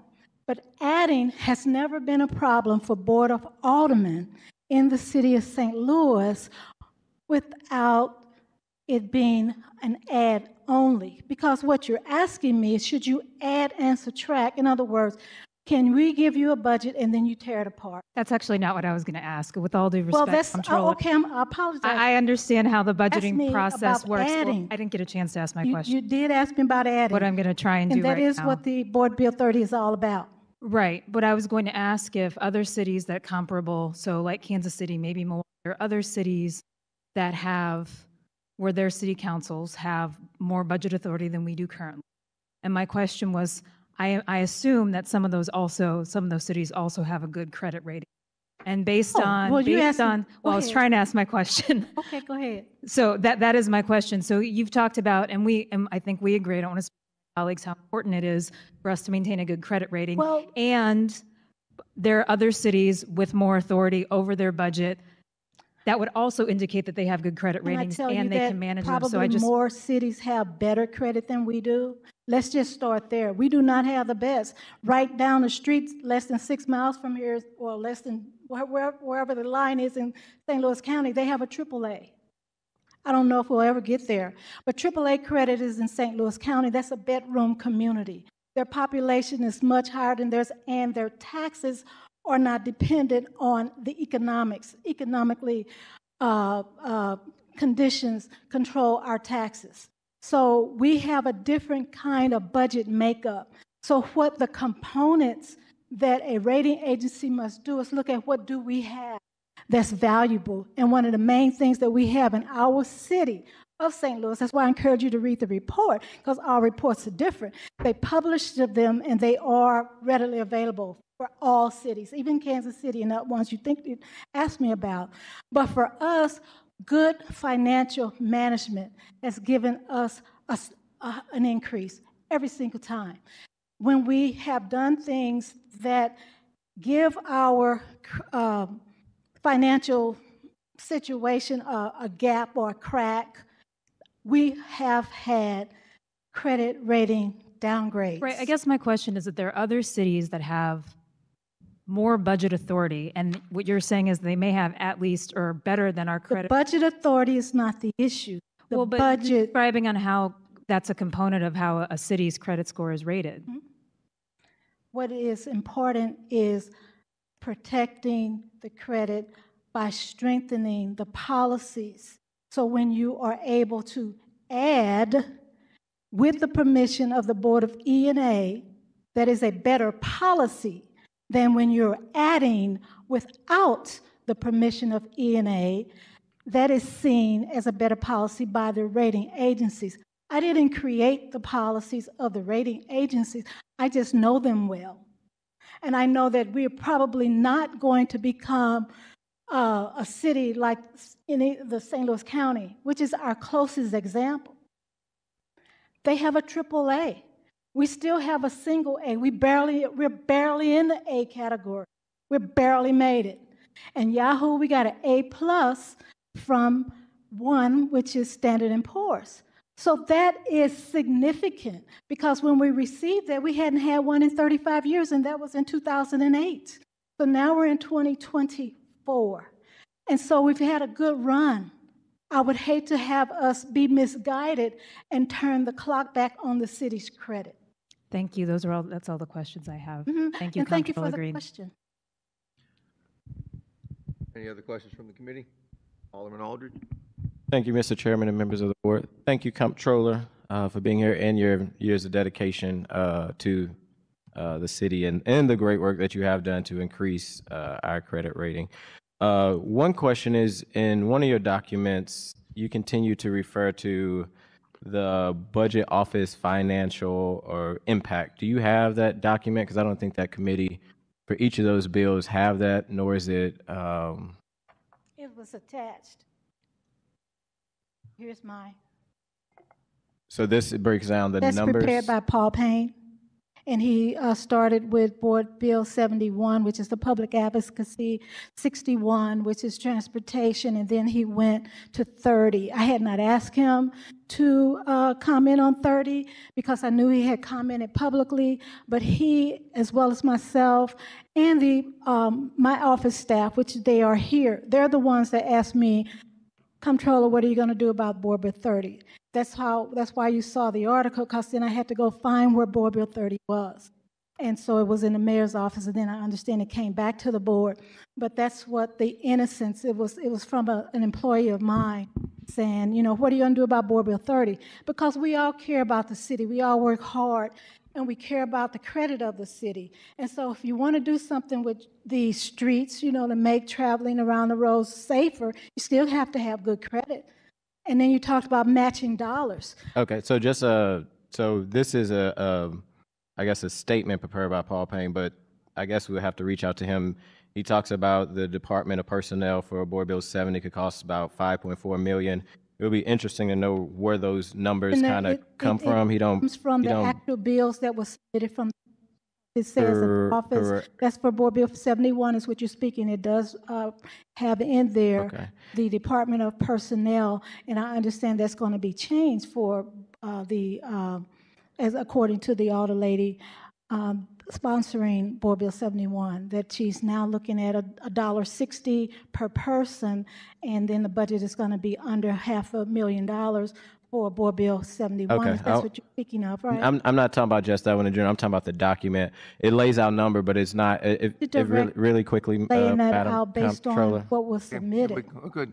One person speaking at a time, please. Yeah, that's to the document. Only thing I'm stating is it provides numbers, but there's not breakdowns. I wasn't also being able to finish kind of my thought. I was talking about 71 saying it offers, or it says a total of 5.4. 61 says a total of maybe 1.5, but it doesn't. We're not provided outside of his statement those where that money kind of comes from outside of just, I guess, a rough estimate, and that estimate would be helpful as we make a decision to know exactly what line, amount, is it going to be staff, is it going to be medical? Alderman Aldridge, you could request that of the. Okay, yep, I'll request that from the budget director. So getting to Board Bill 30, thank you, Mr. Chair. Okay, we can't discuss Board Bill 30 because this is not in my committee. Okay, well, I would ask questions on the Board Bill 71 then. As long as it's in this committee before us today, but yes. Okay. Actually, I'll hold my questions. Thank you so much. Even though I know we just discussed Board Bill 30 in this committee. Yeah, Paul Payne put this together at my request, and I thought it was very important. There was no fiscal note that was required, so he put together the fiscal impact statement, which is very important. As a matter of fact, I have a rating agency person sitting in my office. I'm late for that meeting, but we were on a call yesterday, which was Monday, with a rating agency. So we should expect a new rating by tomorrow, which will be published, and we'll get that up. And we hope that it's an upgrade. That's what we hope, or at least a maintaining, because that's part of what our work is in the Office of the Comptroller. We want to make sure that we are providing the tools that you need to deliver city services, and the main one is the money. And you get money if you have good credit. All right. One quick follow-up. I promise to be quick. I promise. Just for my clarification, on these pieces of legislation, you keep mentioning these would be a negative impact to the credit rating. That's what it is. Could you explain that more in depth? When How would these pieces of legislation? So any organization has to have a control set in place for spending. And I pause because that's the crux of it, spending. What are your controls?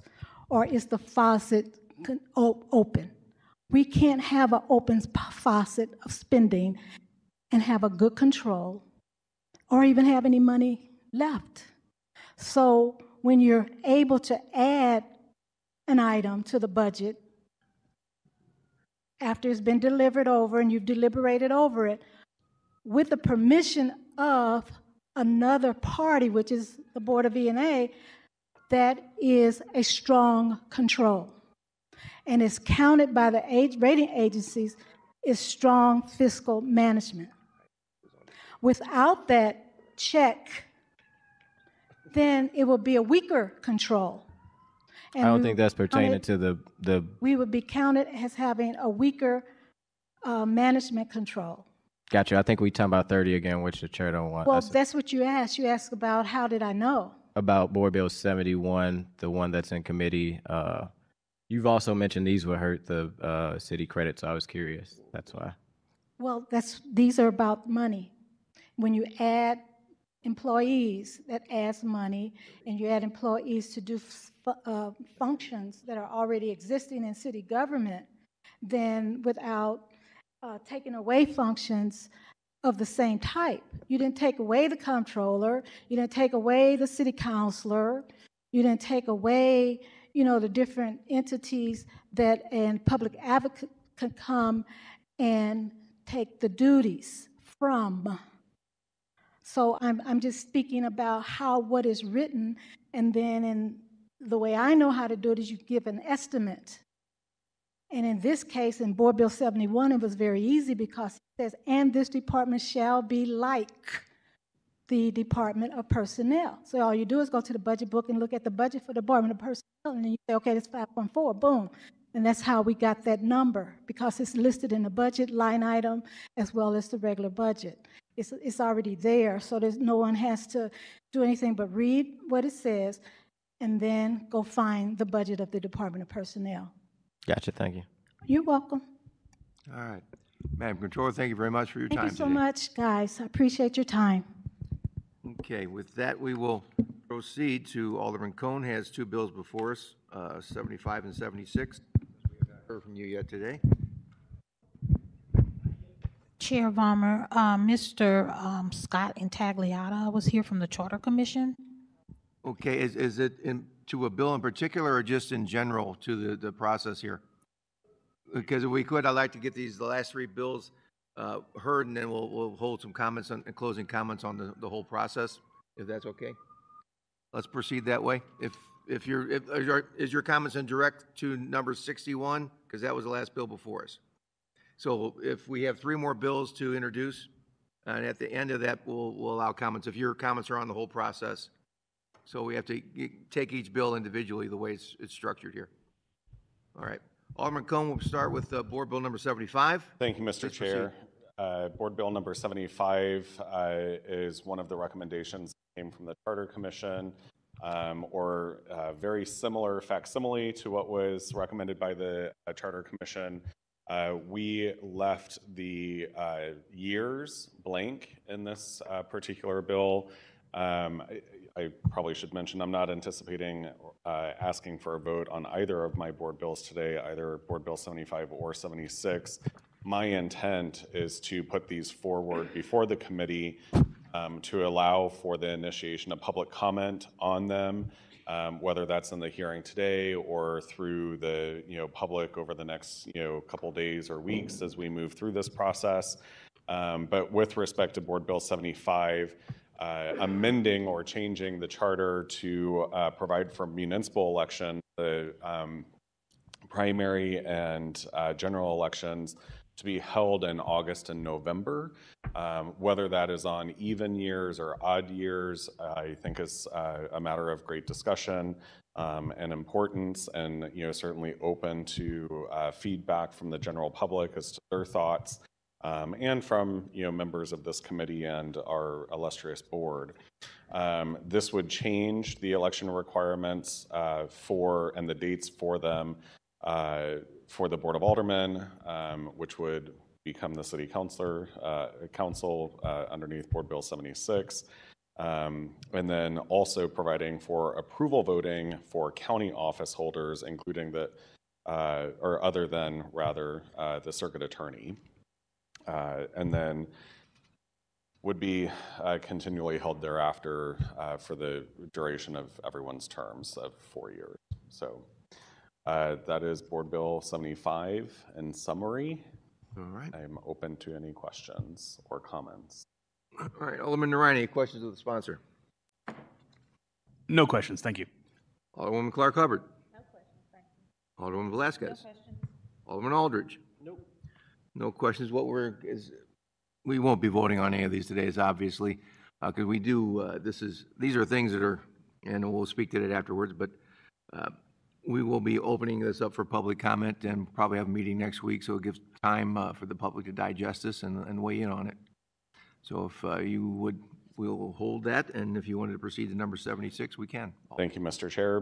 Board Bill 76 is a board bill that would submit to the qualified voters a charter amendment, updating some of the language that's currently in the charter to replace pronouns with specific titles, deleting obsolete references, and modernizing departmental names, and in particular, changing the Board of Aldermen to the City Council. All right. Alderman Ryan, any questions of the sponsor? No questions, thank you. Alderman Clark Hubbard? Alderman Velasquez? No. Alderman Aldridge? All right. Questions for myself? I will just add, for the record, I did have a conversation with the Director of Personnel earlier this week. That would have been yesterday since it's Tuesday. Yes. And she would also like to have the position of Director of Personnel updated to Chief Human Resources Officer. So that's an amendment. I'm saying that to say that there's probably going to be some amendments or committee substitutes for both of these. These are all works in progress. They're all works in progress, exactly, Mr. Chair. So I wanted to make sure that that was on the public record to make sure folks at home who are watching and those in the audience today know that these are evolving. Okay, we will give you time to create your amendments. Thank you. Thank you very much, Alderman Cohn. And for the last today, Alderwoman Velasquez, Board Bill 72. Madam Clerk, can you do have someone who just raised their hand to speak In regards to, the last bill, Ms. Annie Rice? okay, do we have her present on Zoom? Is she or On which 72 or which bill? She just raised her hand, so I guess it's on 76. I'm not sure. She just put her hand up. So she is moved over, so I guess she can tell you which one she's speaking on.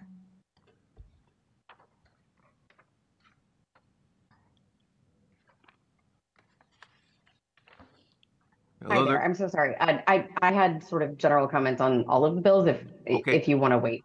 Well, if it's a general commentary and all, we still have another bill to go through. I'll hold a general comment at the end of that, because I believe our last bill today is 72. I think we have two more on the agenda, don't we? No, not mine. We had 77 as well. Oh, 77 on the back page. So we'll proceed with 77 since Alderwoman Velasquez has already been up to the dais once today. Okay. Alderwoman Saunier, you can take number 77 then.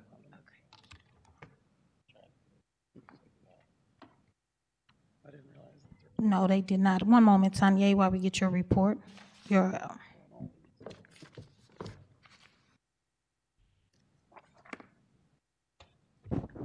Please proceed.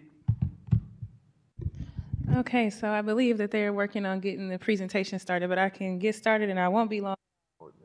So Board Bill 77 essentially proposes that the Board of Aldermen get the power to discontinue, eliminate, restructure, redistribute city departments.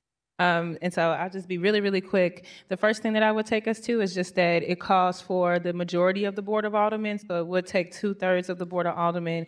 And it also would take mayoral approval. And so mayoral approval is a language that is in our city charter. And essentially it just says, you know, the mayor either can sign the bill or can let it expire. Either way, that counts as the mayor's approval.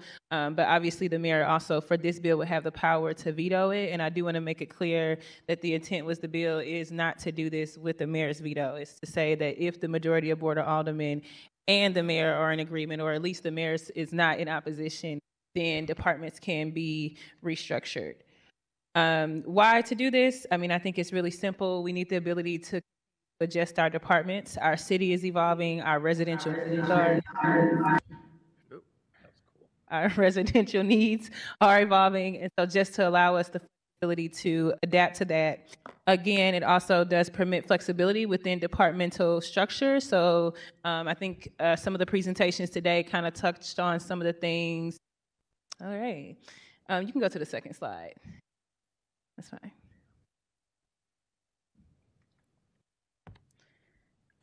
But it would permit flexibility within department structures just to kind of get some of the departments that we know are not, sorry, you can go to the next one. Okay. Thank you. Just to, that we know necessarily are not at the table. So I think the Department of Transportation is, I would say that there's probably many examples within our department structures that we know are not working that should be looked at, should be updated, should be changed so that we can be operating as effectively. And obviously when we operate effectively, when we're able to put connected departments at the same table, that allows us to more efficiently deliver city services and also to more efficiently have a response to it. And the last and final slide is just the proposed text language to the bill. So essentially, it's just very, you can go to the next slide. It's very straightforward. I do have a small ad, and so I'll do a committee substitute. I saw in some of the language, it seems like there's been a misinterpretation that this would be without the mayoral approval, and so in here you'll see just some added language that says 2/3 majority vote and mayoral approval. A couple of examples to be looked at is in our city charter commission right now. There's a Department of Welfare that doesn't really exist, does not operate anymore.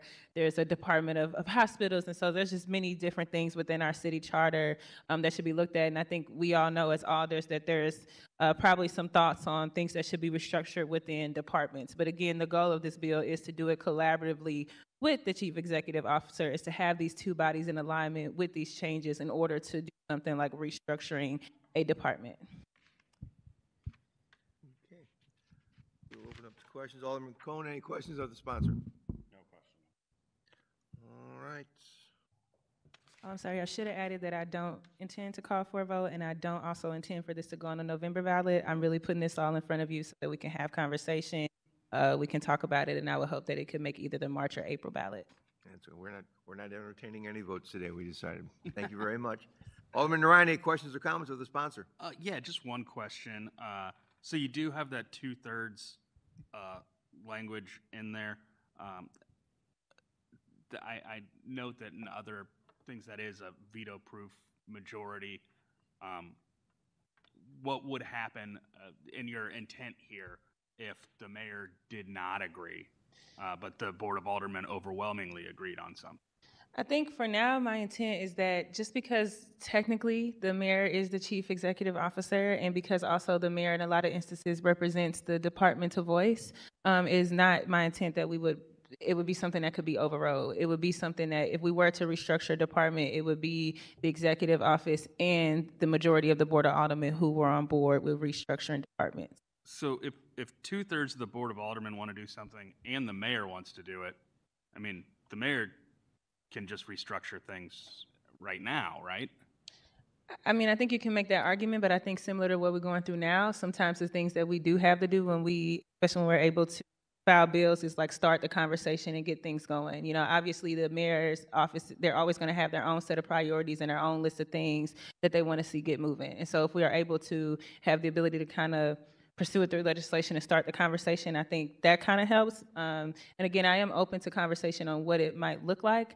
I would just say for now, based off of what I've seen from kind of discussions in the charter meetings that I watched and discussions that I have had, I think this might be at least a good way to start it, but I'm open to further conversation on what it might look like. I just, obviously when you're dealing with departments, you want to be careful because all of that does have to come down to operational effectiveness. So if you have a situation where we want something, but the mayor opposed and we need it to be implemented and it's the person over the executive function, it may not, you know, it still may not happen.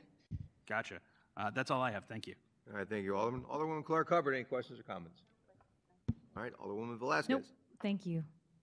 All right, Alderman Aldridge. All right. So in theory, we can pass an ordinance, change the Department of Transportation, then we take 2/3 vote, and we could then change it again. Well, we should just pass this ordinance and let everything else go then, correct? All right. All right, we have the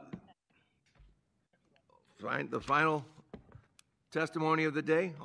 Alderman Velazquez with Board Bill number 72. Madam Clerk, can you leave the whole presentation? It's about raising. Yeah. I think it might actually pass this. Yeah.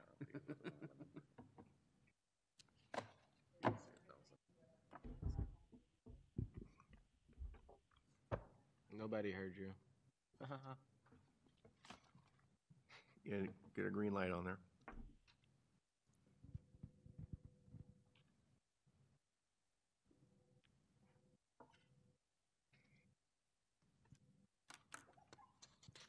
Please proceed. Don't worry, Chairman, I've got a relatively short.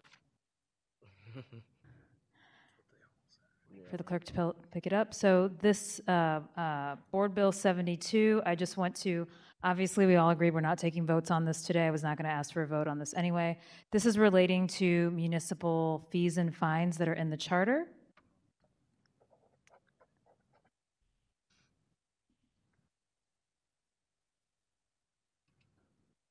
Sorry, I'm trying to find it.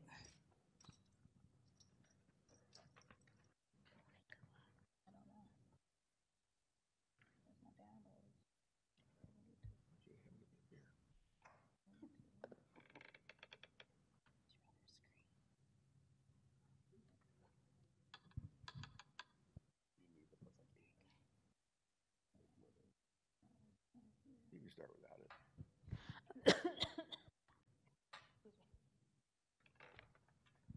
All right, so Board Bill 72 proposes a change to the charter. It's and allows fines and fees to be authorized and assessed by city ordinances as authorized by the Board of Aldermen.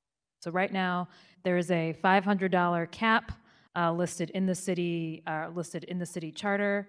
The city, we went back and looked. The last time this fine had been updated was 1970. So what this is doing, what Board Bill 72 does is essentially repeals that part of the charter and then adds in language to basically say that the Board of Aldermen through ordinance can set the fees and fines. Why this is important? So want to back up, no, this was not one of the original charter changes, and you're going to hear from an expert testimony here in a second, but it came up at the July 1st public hearing when Peter Hoffman from Legal Services spoke just about this ongoing issue.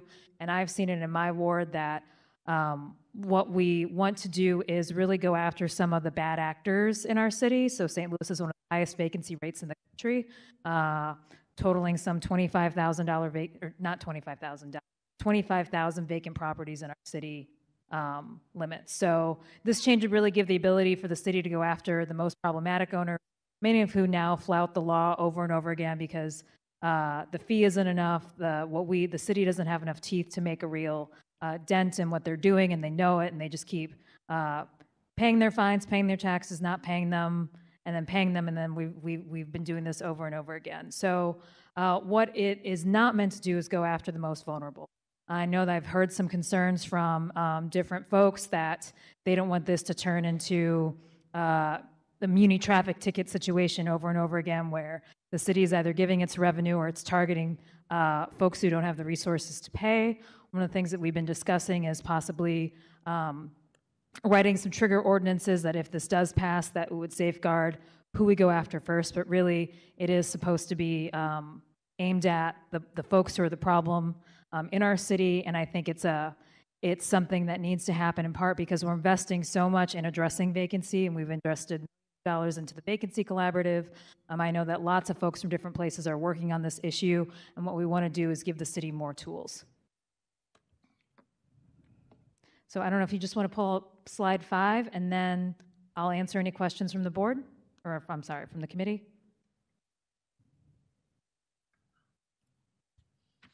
Is this a slide you wanted? Yep, it's just, it says what it does. Okay, all right. And I have at least two folks who would like to testify on this bill too. Well, if you have folks who'd like to testify, if we could get them, are they present in the room? Yes, I thought I saw Peter. All right.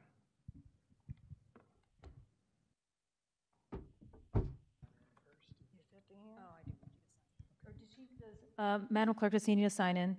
No, there's more. We can sign No, it. you're good. Yes, We'll do it left-handed. All right. I could swear afterwards. All right. Or sign What's in going to happen, sir, I'm sign in going to afterwards. swear you in, and then you will state your name for the record and have 3 minutes to speak. You swear the testimony you're going to give today is the truth, the whole truth, and nothing but the truth. I do. All right, state your name and please proceed. My name is Peter Hoffman. Thank you, Chairman, members of the committee. I reside in the city, and I also manage a program at Legal Services Missouri, providing free legal help to historically disinvested city neighborhoods. I am testifying in favor of Board Bill 72, removing the cap on fines and fees from the city's charter and returning that power to the city's legislative branch. Each day, my organization receives dozens of phone calls from city residents dealing with housing-related problems. Calls range from tenants whose apartments do not meet minimum habitability requirements to homeowners who have been forced to live next to dangerous and collapsing buildings.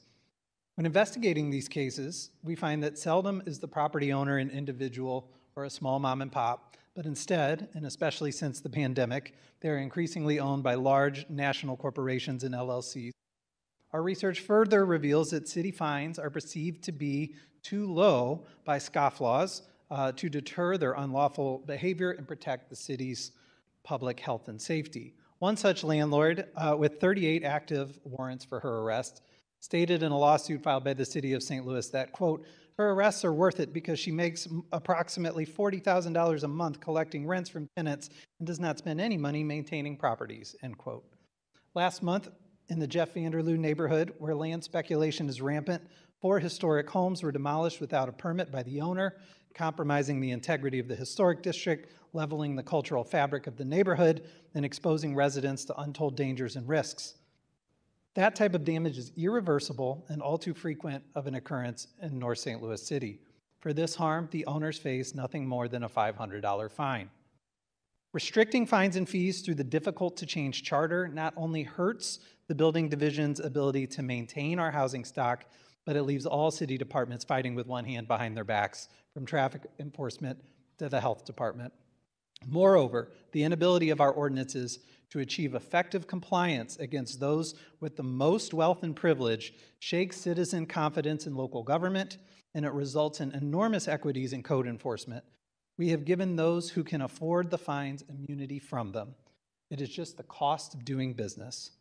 Meanwhile, we are losing an important opportunity to enhance equity in our code enforcement system. The city councilor and department heads already have broad power to waive and reduce fines for those who cannot afford them. Giving the Board of Aldermen the ability to increase fines at the higher end for those who can afford them would lead to more effective code compliance and would allow for a strengthened diversion program, expanded home repair resources for those truly in need, all at the expense of those who persistently and egregiously violate the law. Increased funds could enhance opportunities for training city staff on strategic and equitable code enforcement practices. In recent years, this board has taken great steps to strengthen the rights of the poor and underserved. These efforts, like the city's landlord registration system, by example, can only be truly effective if there are mechanisms in place to enforce it. To be clear, I am not here to testify in favor of increasing any specific fine or fee. That should be a discussion for future debate. What I do support is asking voters to remove this difficult barrier and return this tool of effective governance to our elected officials. Because I believe that the Board of Aldermen should have the ability to raise fines in the future when needed to serve their constituents and the needs of our city. I'm testifying in support of Board Bill 72. Thank you. Thank you, sir.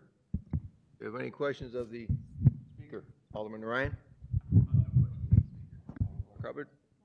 All right. Alderman Aldridge? All right, no, thank you very much, sir. We have another speaker on this bill? Yes, we have one more, Miss Dana Gray. All right. Hello, Dana. How are you, dear? I can speak. I'm good. How are you doing? She's one of my constituents, so I can say dear. Thank you. Yes, sir. All right, if you would, please raise your right hand. I'll swear you in. You swear the testimony you're going to give is the truth, the whole truth, and nothing but the truth. I do. Okay, state your name for the record, and you have 3 minutes. Thank you. My name is Dana Gray. I work with Tower Grove Community Development Corporation, and our organization has been serving the community development needs of St. Louis City for 43 years. As an organization, we've encountered hundreds, if not thousands, of nuisance properties. It's fair to say that the overwhelming majority, or even without exception, our worst properties are not owned by low-income individuals. They're owned by corporate shell companies, out-of-state, out-of-city owners. Effective code enforcement is necessary to keep our residents, both tenants and owners, safe. I've observed time and time again corporate owners ignoring repeat ordinance violations, chalking it all up to a cost of doing business. When code enforcement is not taken seriously, it challenges the community's faith in local government. And I ask you, how often do your phones ring from constituents begging for relief from a collapsing building or an overgrown lot? How often do you turn to the building division just to have those same calls cycle back through your inbox days or weeks later? Something's not working here. We are failing to keep our residents safe. For those in our community who are vulnerable and in need of assistance, a strengthened code enforcement system can serve them as well. The building division has great discretion when it comes to enforcement. In our experience working closely with city code enforcement, well-meaning but under-resourced homeowners can be referred to organizations like Tower Grove or other CDCs throughout the city for home repair assistance. Fines can be waived at the discretion of the city councilor. For major violations, effective code enforcement is necessary to protect the safety and well-being of neighboring property owners. We have to make it harder to hold irresponsible owners accountable in St. Louis City, and this amendment can allow the city to begin increasing fines, especially for the egregious and persistent ordinance violations. Without a system in place that meets our laws consistently and on a daily basis, a new legislation regarding fines will not have the desired outcome. That's all. Thank you very much. Any questions Thank of you. the speaker? Hearing none. Thank you very much. All right. And we will have Alderwoman Velazquez. I just have one thing I want to add. Just to put it in context, we said that the code was updated in 1970. That would be the $500 in 1970 would be about $4,000, a little over $4,000 today. So again, I just want to echo the speakers about who we are trying to target and who we're not trying to target. But I think that put it in context for me what a $4,000 fine might stop some of these bad actors rather than the $500 fine. And with that, I'm going to get you out of here by 4:30.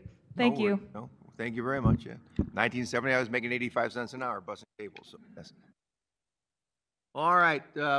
We have Ms. Rice on Zoom. She wanted to make some comments on the process, and then we'll have you, since you're here, we'll give you the privilege of closing out.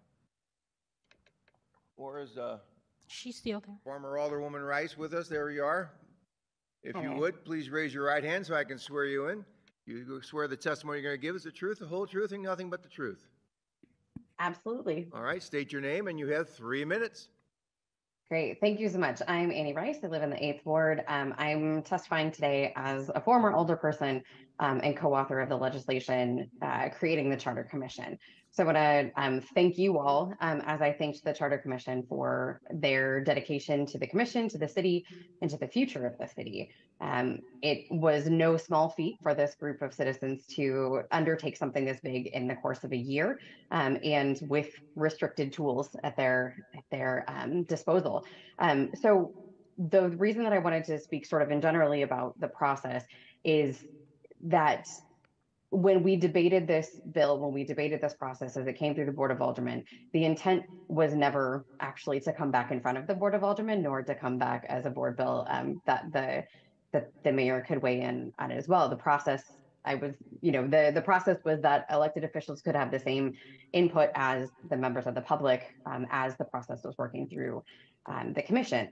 So what I would like to ask for you all to do as you are considering the recommendations of the Charter Commission, I think it is wonderful that the alders are taking more initiative to look at charter changes that are necessary. That is a power that it rests with the Board of Aldermen, and it is important, and it is a good power to have.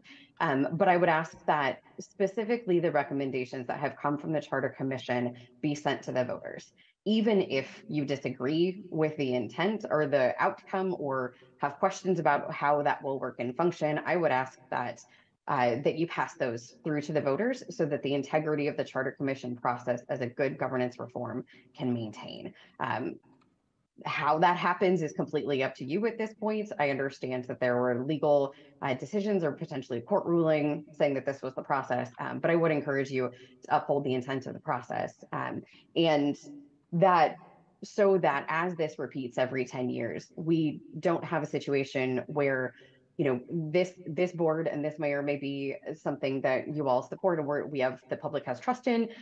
In another 10 years, it could be different. And so just honoring the integrity of what was supposed to be an outside process to go ahead and pass those things through to the voters. The voters in our city are incredibly astute and have made great decisions on things that have come in front of them. And a 60% threshold is high. So, and everyone has the opportunity to weigh in on any campaign for or against in the future. So that is my ask, that is my personal ask going forward. And I thank you all for your time and your consideration. And I am encouraged by the work that you are doing even beyond what the Charter Commission recommended, because like I said, that is an important power of the Board of Aldermen to be able to take a look at our founding document and make some structural changes as are needed. So thank you all for your time. Thank you, Mr. Chairman. That's all I have. 7 seconds to spare. All right. Thank you very much. All right. If you would approach the dais. And by now you know the routine. You swear the testimony you're going to give us the truth, the whole truth, and nothing but the truth. Please state your name for the record and proceed. My name is Scott Intagliata. I was a member of the Charter Commission. I was a commissioner and the secretary of the commission. I'd like to also recognize my fellow commissioners, Anna Crossland and Anthony Riley. Would just like to, I'm sorry. Oh, yeah, I didn't see him, Reginald Garth over there. All three did, excellent work throughout, and I think the entire commission ended up with some worthwhile recommendations. After 10 months of hearing a lot of input and talking to a lot of folks and maybe some lively discussions both within the commission and with the public, we're really gratified that the recommendations that we brought forward are getting a full, fair, and very carefully considered hearing today and moving forward, and we are really grateful to you there. All of special thanks would go to those alder people who have taken a recommendation and sponsored forwarding legislation. It is appreciated, and we think on behalf of the commission that it's important to do so, and would echo the sentiment of former Alderwoman Rice. Of special note, he's not here anymore, but appreciate Alderman Cohn sponsoring two pieces of legislation. Changing the dates of the election is particularly near and dear to my heart, and I'll be following your progress and deliberations on that. And then a special acknowledgement to Alderwoman Velasquez. That was an outstanding presentation, very thorough on the public advocate. We appreciate your very, very good research and thorough consideration of it.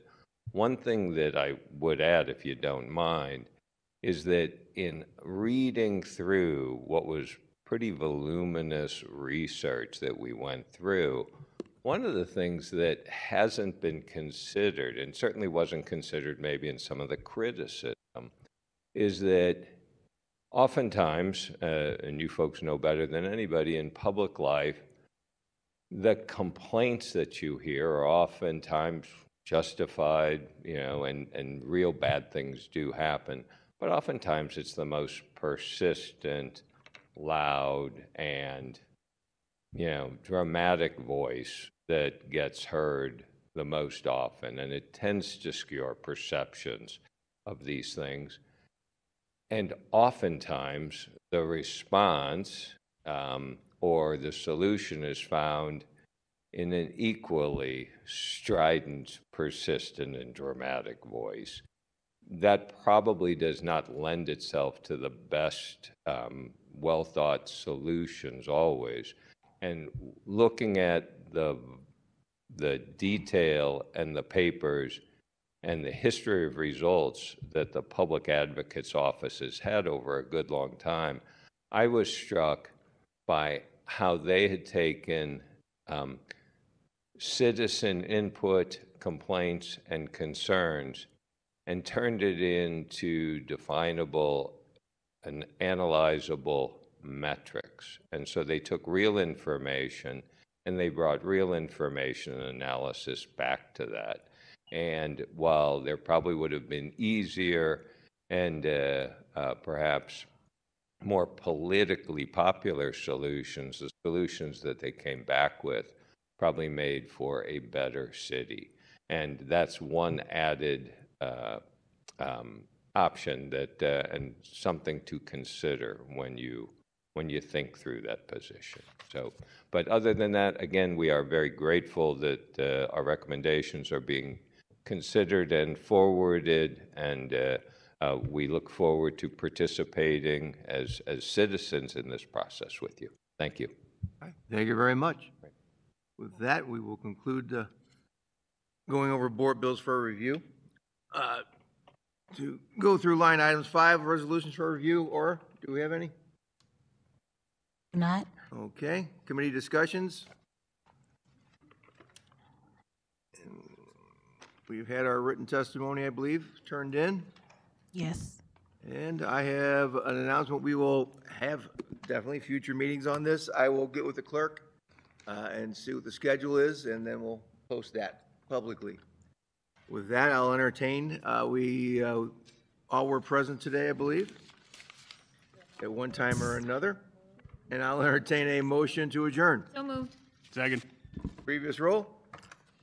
I wasn't No here. objections. All right. Thank you very much. I wasn't objection. I wasn't here. Thank you, Joe. All right.